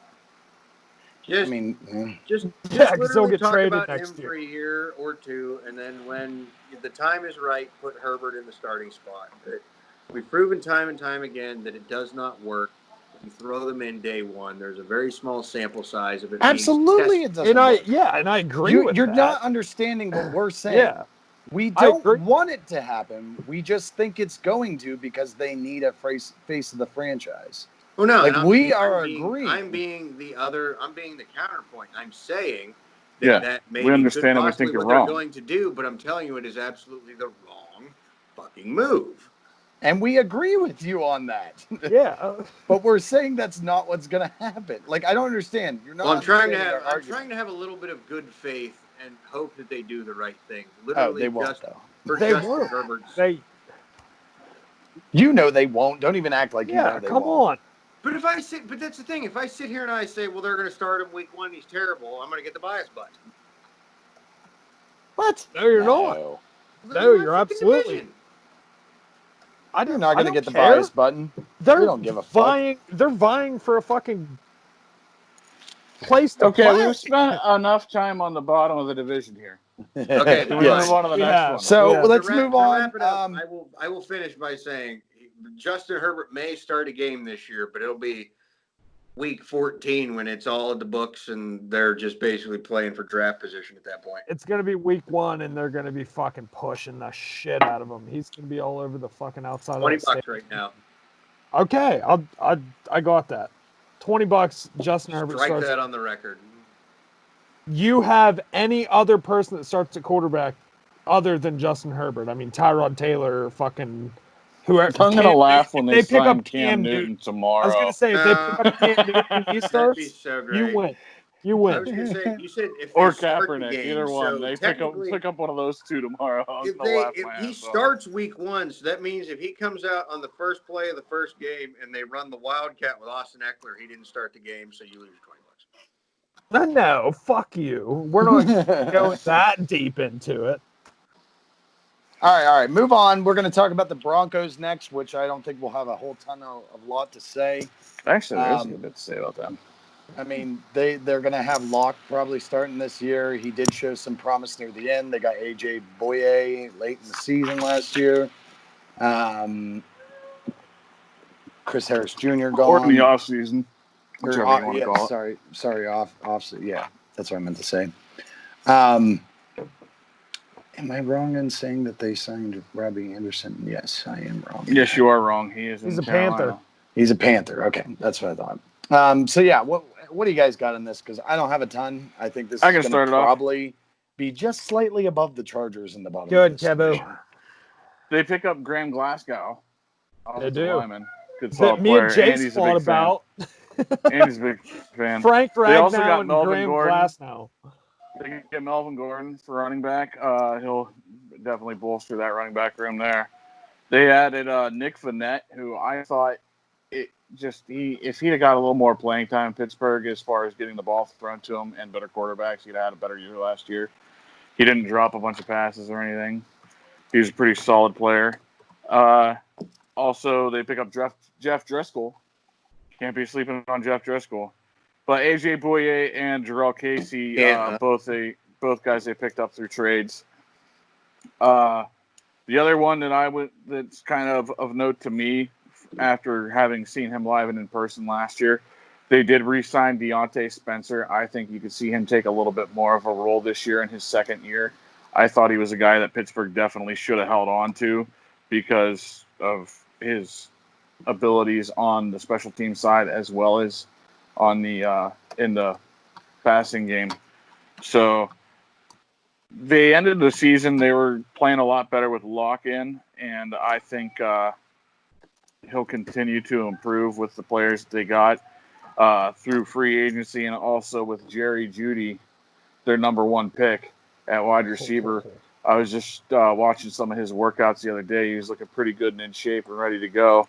That hamstring issue that people were talking about looks like it's fully healed. They also pick up a second wide receiver, KJ Hamler, in the second round, wide receiver out of Penn State. So they're doing a lot of things to put some people around them. Picked up some offensive line help in the draft as well. So with that defense that they already have with Von Miller, you bring in AJ Boye, who pretty much replaces Chris Harris Jr., a little bit of a younger version of Chris Harris Jr.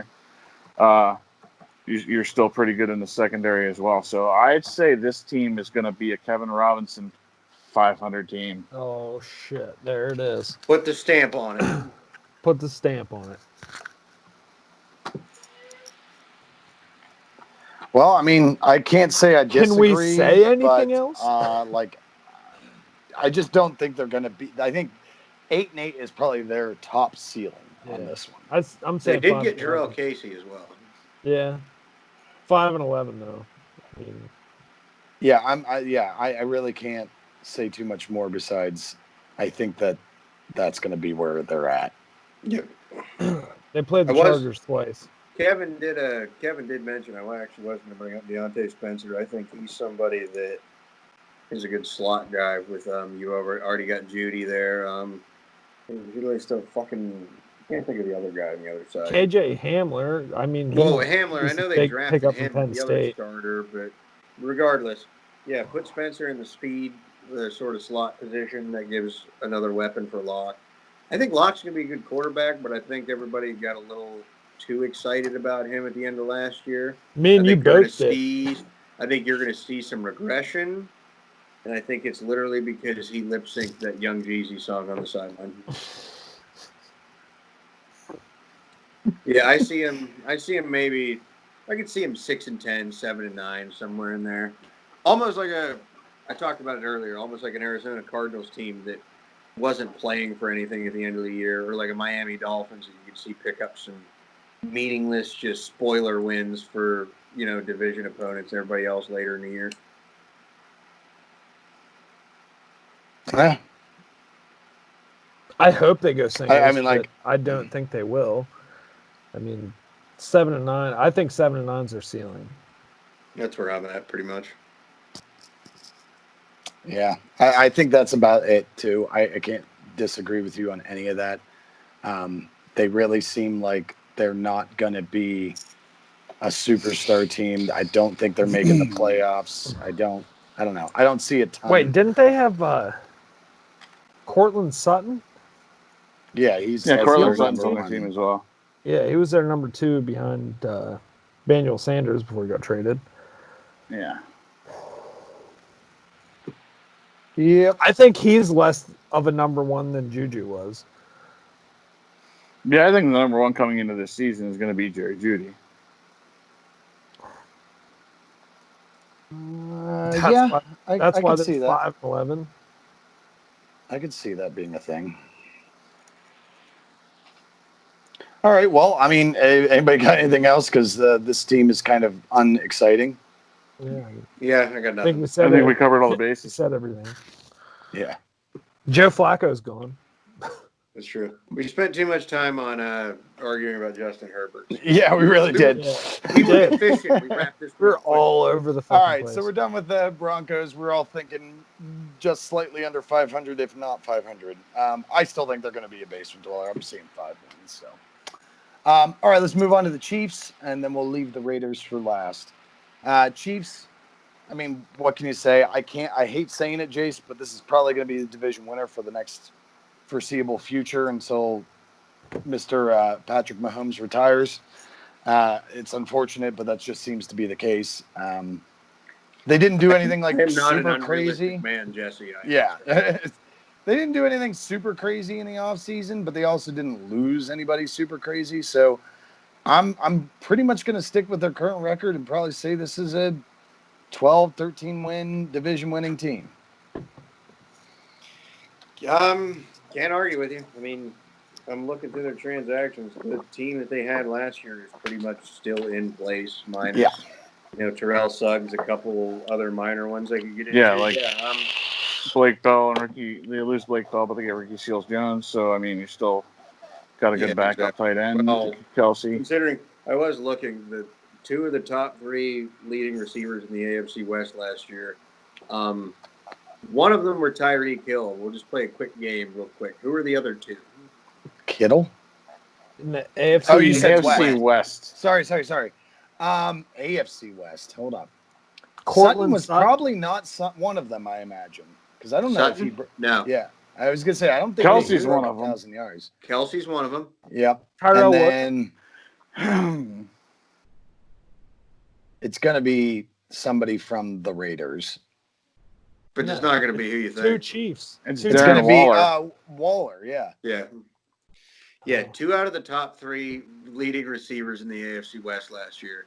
Kelsey was first. I look for that trend to continue.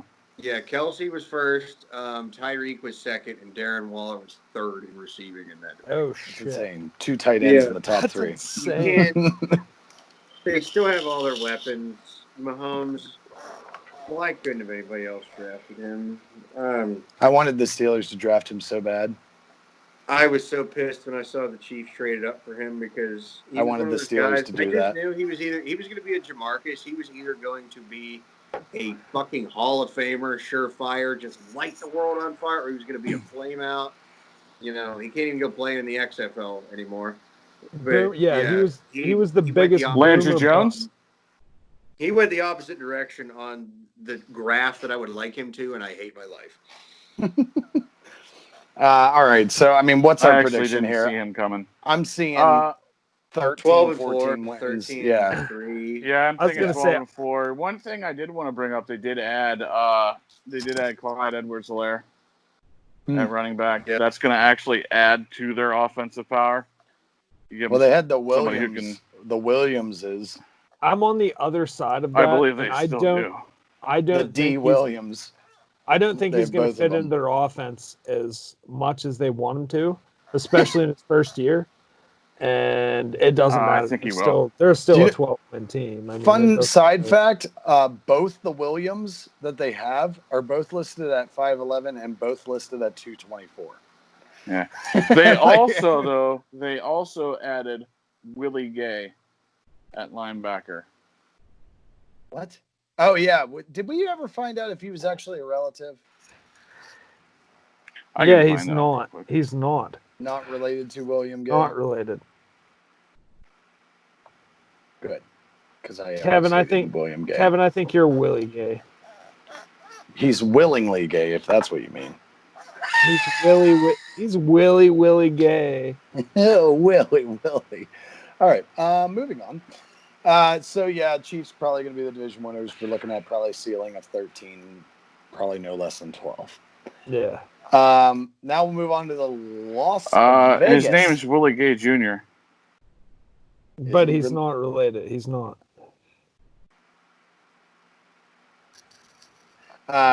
So let's move on to the Las Vegas Raiders. I looked this up. Still feels weird. Jace, I'm just going to give you the floor and let you go, and then Yep. we'll comment. Step back.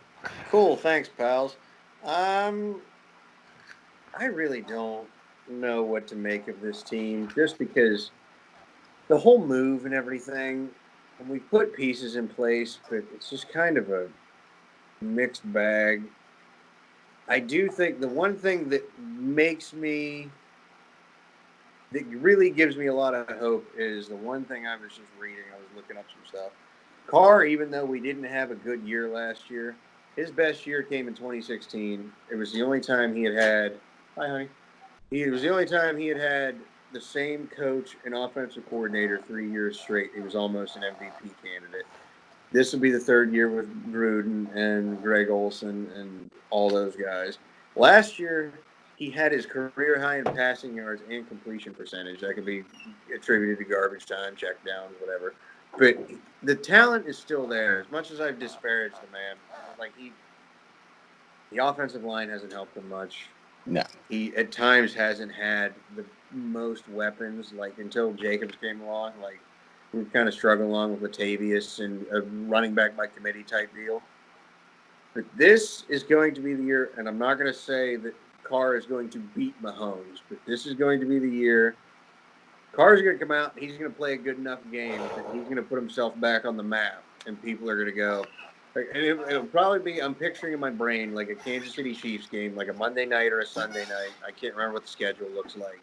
Just seeing those two literally go fucking punch to punch, but I can't put Carr. Even when Carr was in MVP form in 2016, I still don't think he was better than Patrick Mahomes. On par with him, yes. Could those two have had a gunslinging, just had a fucking absolute shootout? Yes, but I'm not convinced he could have beat him. So he is going to have to come out, and the thing is he knows that. He's going to have to come out and have an absolute fucking career year, or he is gone. He is done. This is finally, I think it's the last year of the extension we gave him. We brought in Mariota, Gruden his quarterback camp, and he thinks he can turn Peterman and Deshaun Kaiser and everybody else around in a fucking heartbeat. Yeah, he's grabbing just about everyone that was trash from everybody else. And then Brad Johnson, though. And then we get into the Henry Ruggs pick, which I was just so happy. I loved it. And I'm not saying it because I was right. I like the pick, and I think Henry Ruggs is going to be a very Tyreek Hill type of receiver. And I think they're trying to model, if you can't beat them, join them. Yep. We brought up Travis Kelce and Tyreek Hill earlier. Darren Waller was third in the AFC West in reception yards last year, and you know what he didn't have on the outside? He did not have a Tyreek Hill. Tyrell Williams is a good wide receiver. Don't get me wrong. He's a jump ball. He's a great number two. He's a great number two. He's proved that for years with Keenan Allen. Mm-hmm. Finally have a guy in Ruggs that you can throw in the slot. You can stretch the field, and you can, open up the running game, because this is still, you talked about earlier, Jesse, this is a running team. Yeah, absolutely. We have one of the best offensive lines in the NFL, and I'm knocking on so much wood because I have not had, even when Carr got drafted, I have not had as much hope and faith in a player as long as I can remember as I do in Josh Jacobs. I do not want anything bad to happen to him. I want him to do well, because if he does, the kid's going to be a fucking And here, stud. think about it. You signed a older Jason Witten, but think of those two tight end sets on the goal line. You can run at it, you can pass out of it. Witten's been a red zone target most of his career. Yeah. We still have I can't think of a kid right now. Fucking, we drafted him last year. LSU, he's a tight end. He was Waller's backup, and he's really good. Like, he's a very proficient backup. I can't think of his fucking name right off the top of my head. Forrest Moriu? No. Moriu? He's the LSU tight end that's on his second Moreau. year. Yeah. Forrest Moreau. There we go. Yeah. You Forrest? What the fuck? Moriu. Do you just need glasses? Bro? No, I just don't know how to pronounce things. Okay. Moving on. But yeah, I believe it was the Colts game. He had a really nice catch back of the end zone. It was like a highlight reel fingertip type deal.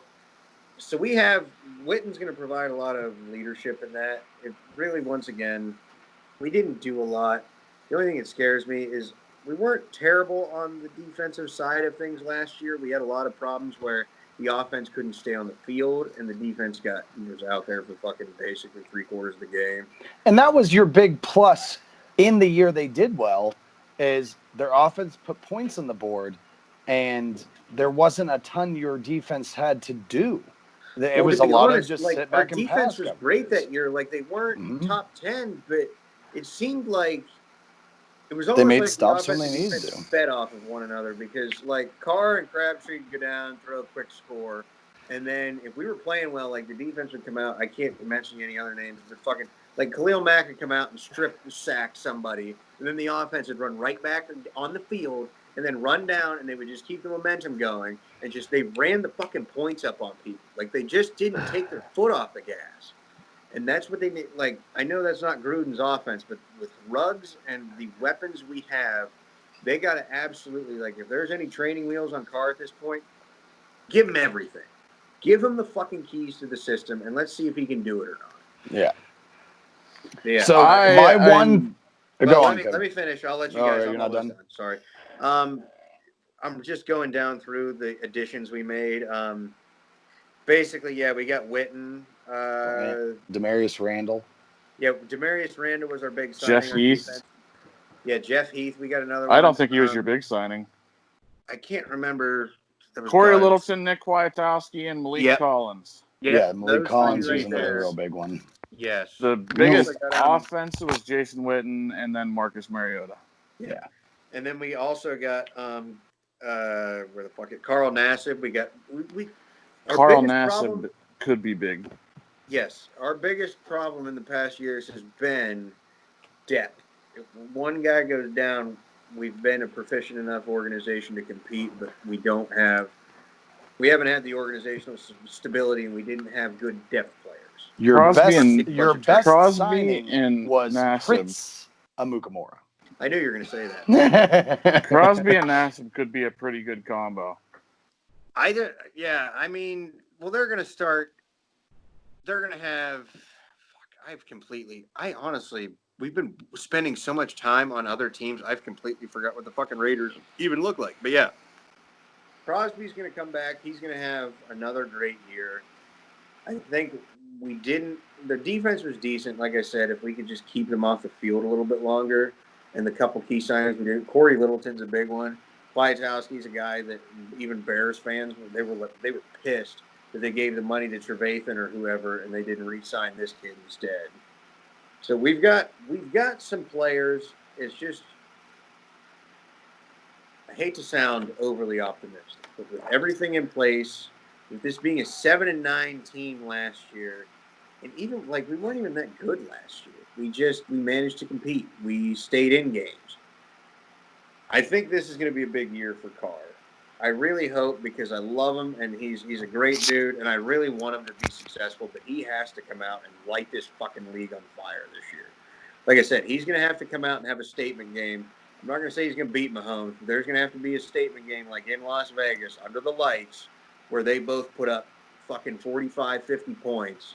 Shows that he can hang. Yeah. Maybe we get fucked on a late possession fumble or like a field goal or something like that. But if people have maligned his name and ran something to believe in for so long that if he comes out and he plays like a couple marquee games, even if he loses to Mahomes both times, and he comes out and he impresses people are going to be like, okay, put some respect back on his name. I think we're a wild card team. I think this team's ceiling, you can hit the bias button on me, but if Ruggs comes out, Jacobs plays up to form and the offensive line does everything last year, it'll be a lot like 2016 where the defense really just has to fill in the gaps and make plays here and there and just get stopped when you can. And we have enough talent on the defensive side where I believe that we can do that. I will say our ceiling's 11, but I'm looking more at like 10-6, 9-7, and squeak into the playoffs. I can dig it. One thing I'm going to say is I think that Ruggs has a good ability, depending on what his route running is going to be. If he can make his route running and his ability to bust away from coverage and find those little openings, he could be very Tyreek Hill, Antonio Brown-like. Not ever going to compare him to those guys yet, but I'm saying he has that potential if he can build a huge, like a great route tree and really, really get his route running down. He could be that type of guy, because when you're a smaller, speedier wide receiver, that's your niche, is being able to get that little bit of opening to be able to have Carr drop that pass in there. Yes. One more thing. I don't mean to interrupt, but that's one more thing that I'm apprehensive about with this team. Carr has not been able to throw a half-decent deep ball unless somebody is wide the fuck open by 30 yards since he broke his leg. And now he finally has somebody that there's no excuses. There's no, oh, he had a guy draped all over him. If Ruggs can get that little bit of separation, like I keep referencing it, 2016 with Cooper and Crabtree, like they'd go for it on like 4th and 20 from, or 4th and goal from like the 22, the one game against the Chargers. They threw a fade to fucking Crabtree. It was right in the breadbasket. Touchdown. Yeah. Perfect. And that was, I had the utmost faith in the guy, but he needs to get back to that form. And by God, it's almost like Gruden and Mayock and company are testing Carr. They're going to go, okay, we're going to give you somebody. You throw the fucking ball as hard as you can, as far as you can. You ain't going to out-throw him. You just need to make sure you put the fucking pass where it needs to be.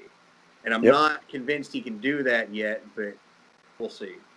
Yep. That is the big thing there. Anybody else got anything else they want to Go add ahead, Andy. to that? I was going to say, I hate to agree with Jace, but I think this is a, like, I'm not saying a deep sleeper, but a sleepy Raiders team. Because I said it last year, but they have Cleveland Farrell. You hated the Cleveland Farrell pick, but I think as the year went on, you liked it more and more. Yeah, but I think he is going to be a leader on that defense. I think he is. I mean, he's learning every single day. But I mean, as far as the Ruggs pick goes, that was a good pickup. I mean, they have Darren Waller, Tyrell Williams, Derek Carr. I mean, Hunter Renfrow. Yeah, you can never sleep on Hunter. It's obviously going to be a run-first offense. I mean, that's what they want to be. They want clock management and run first. That's what that offensive line's built for. They want to take pressure off Carr.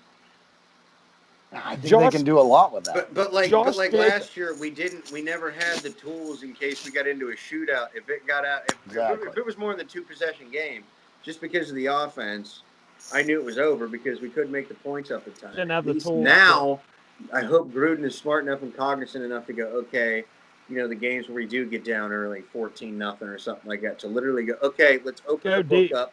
Yep. Let's almost, not bringing them up again, but let's go to the Cliff Kingsbury air raid bullshit and let's just fucking air it out, get back in the game. See what happens. See what the fuck happens. Yeah. And then get back to running the ball and playing balanced. If we did that last year, we were already out of the game. It was over. Yeah.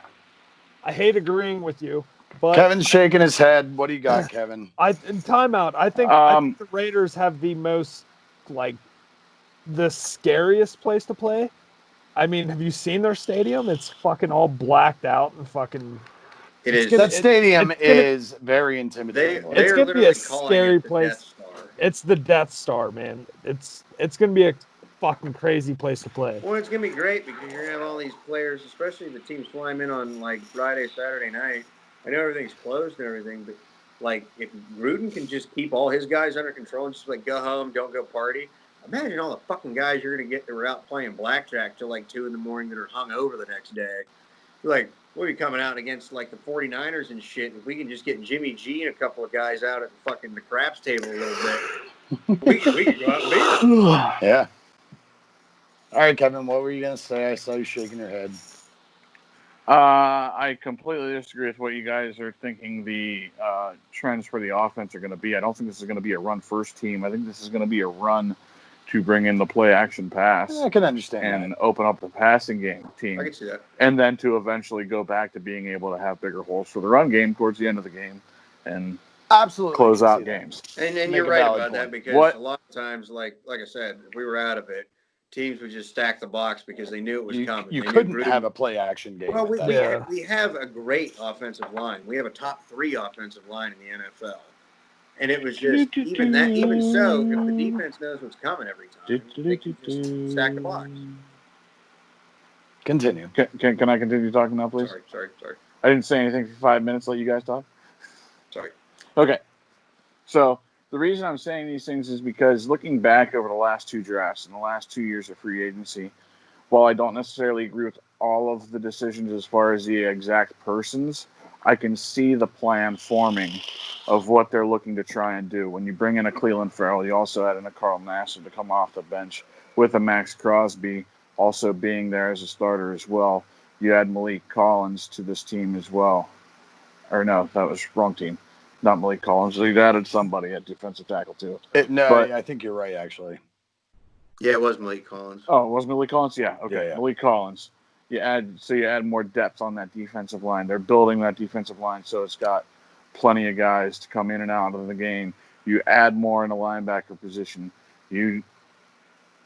Littleton is I don't know about the tackle secondary. machine. As far as corners go, I'm not a big fan of the Arnett pick. But again, you can see what they're trying to do there. That was a big need for them.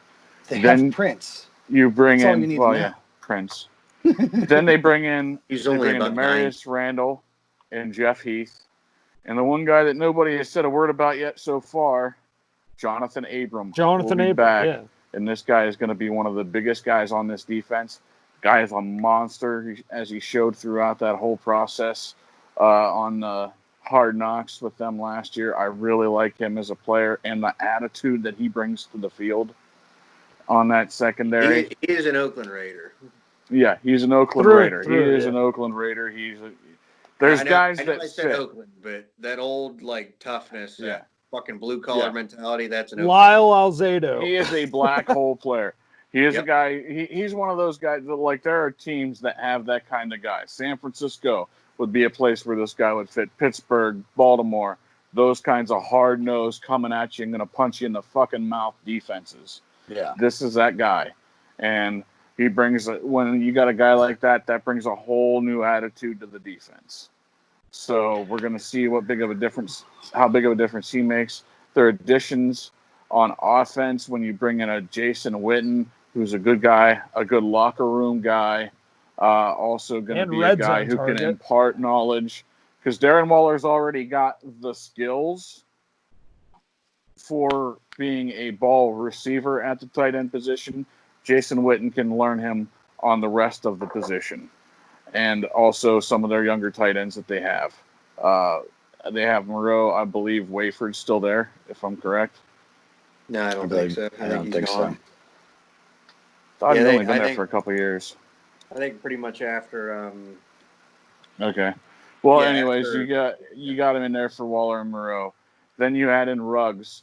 You have Tyrell Williams, who is he's a number 2 playing number 1, to be honest, but he's a guy who still can be a reliable receiver and catch the ball.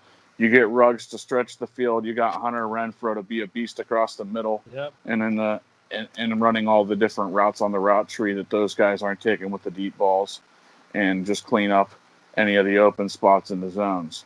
So they're setting up that passing offense to where it's got an incredible amount of potential. I see this team as bottom 9-7, ceiling 11-5. I agree with that. Exactly where I'm at. Unfortunately, Jace, that's what I see for the Raiders, so that means it's not going to happen. That's true. This is a Kevin Robinson. They totally tanked. No, I won't bring up anything else. I know I've talked too much already. I'm sorry, but I did totally forget about Abrams. Him and Eric Harris. Eric Harris, Division II product, played in the CFL. Fucking total underdog story. The guy balled out last year. Him and Abrams together are going to be one of the best safety tandems. Aggressive. You got Abrams who can come pure up and aggression. stack the box and be. I mean, he has good pass protection, but he's already said he loves to stop the run. And Harris is he's a slender, like skinny guy, and he's an absolute ball hawk. And don't forget, too, you added Demarius Randall, who is listed as a safety, but spent time at corner at the start of his career. Yep. You could see him coming and being a nickel corner. Unknown. I don't know what they're going to do with him. I could see him coming in and being the nickel corner. Yeah. For you guys. You run Arnett, Prince, and then he would be the nickel or third corner in that lineup. Wouldn't run Prince on the other side. Prince is just one of those solid cornerbacks that, like, he's proven he can be a starter, and he's had his moments where he's waned off, and then he's been a superstar. So, like, he's William Gay. He's just, that's what I was just gonna say too. Yeah, he's William Gay. The fucking problem is I don't know when the kid's gonna be back. We had a guy on the other side that I was actually excited about. Wisconsin. His name is Nick Nelson, another young guy that just didn't. He got hurt, didn't really get a lot of playing time. But he's on the fucking physically unable to perform list to start the year. So who's the other? Had a younger kid named Isaiah Johnson could start on the other side. He's another small school guy that Mayock just apparently knows where these fucking dudes. He's like Rain Man. He just sees the numbers and he's like, I want that guy. He's another guy to come out and see play that other side. But honestly, I wouldn't be that surprised if you saw Randall play the other opposite corner. I could see it.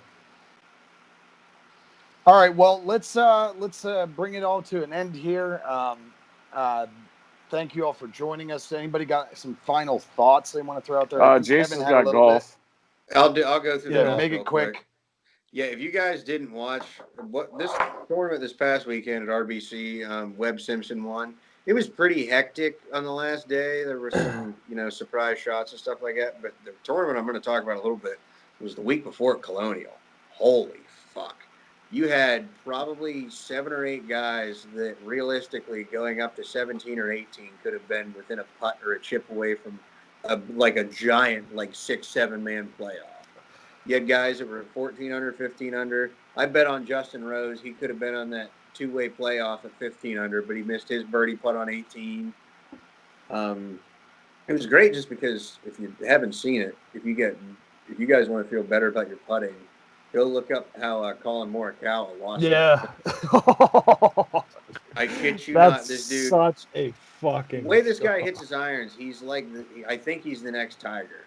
He just needs to clean. He just needs to clean his putting up, and this fucking dude hits a ball to 5 feet for par. On national television, they show the nice view where they got the hole here, the putter's behind him, and they see the ball coming, and this motherfucker pushes a 5-footer for par to keep the playoff going, and literally lips it out and loses, and it's over. Wow. And it's shit like that. You watch the Brysons and the Bubbas, and you're like, how do they do that shit? And then you watch them do that shit on the greens. It's like, fucking loser. But yeah, we literally had this conversation. Yeah, it was not. I'll end it right here. But it was just, if you're not paying attention to golf right now, I know there's not a lot going on. But just because the majors have been canceled and everybody's so itching to get back, these fields are the strongest they've been in years. They just played the Charles Schwab Challenge, and it had the hardest, as far as world ranking goes, the highest strength of the field since the fucking 2019 Tour Championship or something like that. And that's an invitational. That's you only take 50 some guys and go play, and it's the 50 best guys in the world. Yeah. And it's a random tournament that literally nobody used to show up to in May or June. Justin Thomas and DJ and all the big boys are coming out and playing. So, yeah, it's going to be absolute madness, but that's the best part is we don't know what's going to happen, and it's going to be great for TV. So absolutely. All right, Kevin, you got a little thing on your Smith Nation, I believe. Is that right? Yeah, some things going on so far that just started happening here within the last 24 hours with Smith Nation. They're big on, they help us out with promoting us whenever they get a chance to during the RSR streams and giving us shout outs on Facebook and stuff. Well, they have been streaming on Mixer streaming platform, mainly caters more to like the Xbox end of things, and they do still do PC stuff too, but they're more of an Xbox, kind of a smaller thing for guys who might not be able to like make it on Twitch. You can still monetize on Mixer, but due to some soon to be legal issues they were going to be facing last night, they sold overnight to Facebook their property. No longer going to be streaming as of July 27th, I think the date is. It'll all move over to Facebook Gaming. That is where you can right now find Smith XNC. He's already had a Facebook page for his streaming service. It just didn't stream through it. He will be starting to do that now. So if you get the opportunity, go over and hit him up with a follow. These guys are guys that some of them are actually making a living doing this. So, this is kind of a big hit for them, not knowing what their future is going to be with losing their main platform for their income. So make sure you guys, if you get a chance, go over at SmithXNC_ on Facebook, SmithXNC on YouTube. He's also on Twitch. So that's where he'll be streaming from. That's where you'll be able to find the RSR races that we've been doing with him. Starting with this weekend, though, I will not be in the booth for most of the rest of the summer because racing season is open back up over at Sharon Speedway, so I'll be heading over there on Saturday nights. But we will be starting here soon on Saturdays around lunchtime. We'll be running a Smith XNC House of 1000, which is another partner of Smith's, and RSR Summer Dirt League on NASCAR Heat 5, where we'll all be going in just for fun, doing some streams through that, try and help build the community. This past week with RSR, they went to Chicagoland. Rocky Top, Jeremy Nobles was able to pick up the win for RSR, first win of 2018 or 2020. I'm a little in the past, evidently, but some changes have come around in RSR. They've had some people due to scheduling issues or other issues have moved on from the series. So Lucky Dog, who had been the leading winner and point winner, is no longer with RSR. So we're going to see a lot of new faces hitting victory lane throughout the year, probably. And then also they started. It's something that's coming new with started recently with NASCAR Heat. There are a couple leagues. One, Three Wide Racing is a group. They started a racing league or a racing tournament where they're bringing together 6 different racing leagues. And this past race was 6 drivers from each league. They found out that that's not going to work. There's just too many cars, too many people in a small space. So it'll be probably a little less cars, but bringing along together a bunch of the leagues to try and help each other as a community. There's another one. I think it's FFRL is the name of the league. They're going to be doing a racing series with 36 racing leagues on NASCAR Heat, getting together 10 drivers from each, and they'll be doing a tournament-style racing platform for that. So a lot of exciting things on the RSR drivers, plus any other drivers in the NASCAR Heat community, and Smith Nation as well, being part of we were also involved in the 6 league one that happened past weekend. Awesome. All right. Well, hey, for everybody here, Jace Jung, Kevin Robinson, and Andy Stewart, please visit our Facebook, give us a like, hit our donation button, help support the analysts. Go to our Webley page at alltheragesports.webley.com. Twitter, YouTube, Facebook. Twitter, YouTube, Facebook, Instagram. IG. You can find us on YouTube and our Transistor site, host site. Spotify, iTunes. You can see us on Spotify and iTunes. So please just go give us any kind of support. Send us any messages you want. Let us know what you want us to talk about. We'll be there for you. Jesse's going to have twin girls. Jesse's going to have twins. Jesse's going to have not twin girls. 2 girls. Twin girls. But thank you so much for joining us. And I am your host, Jesse Baden. As for everybody here, thank you. And remember to always rage on. Rage on. Rageon.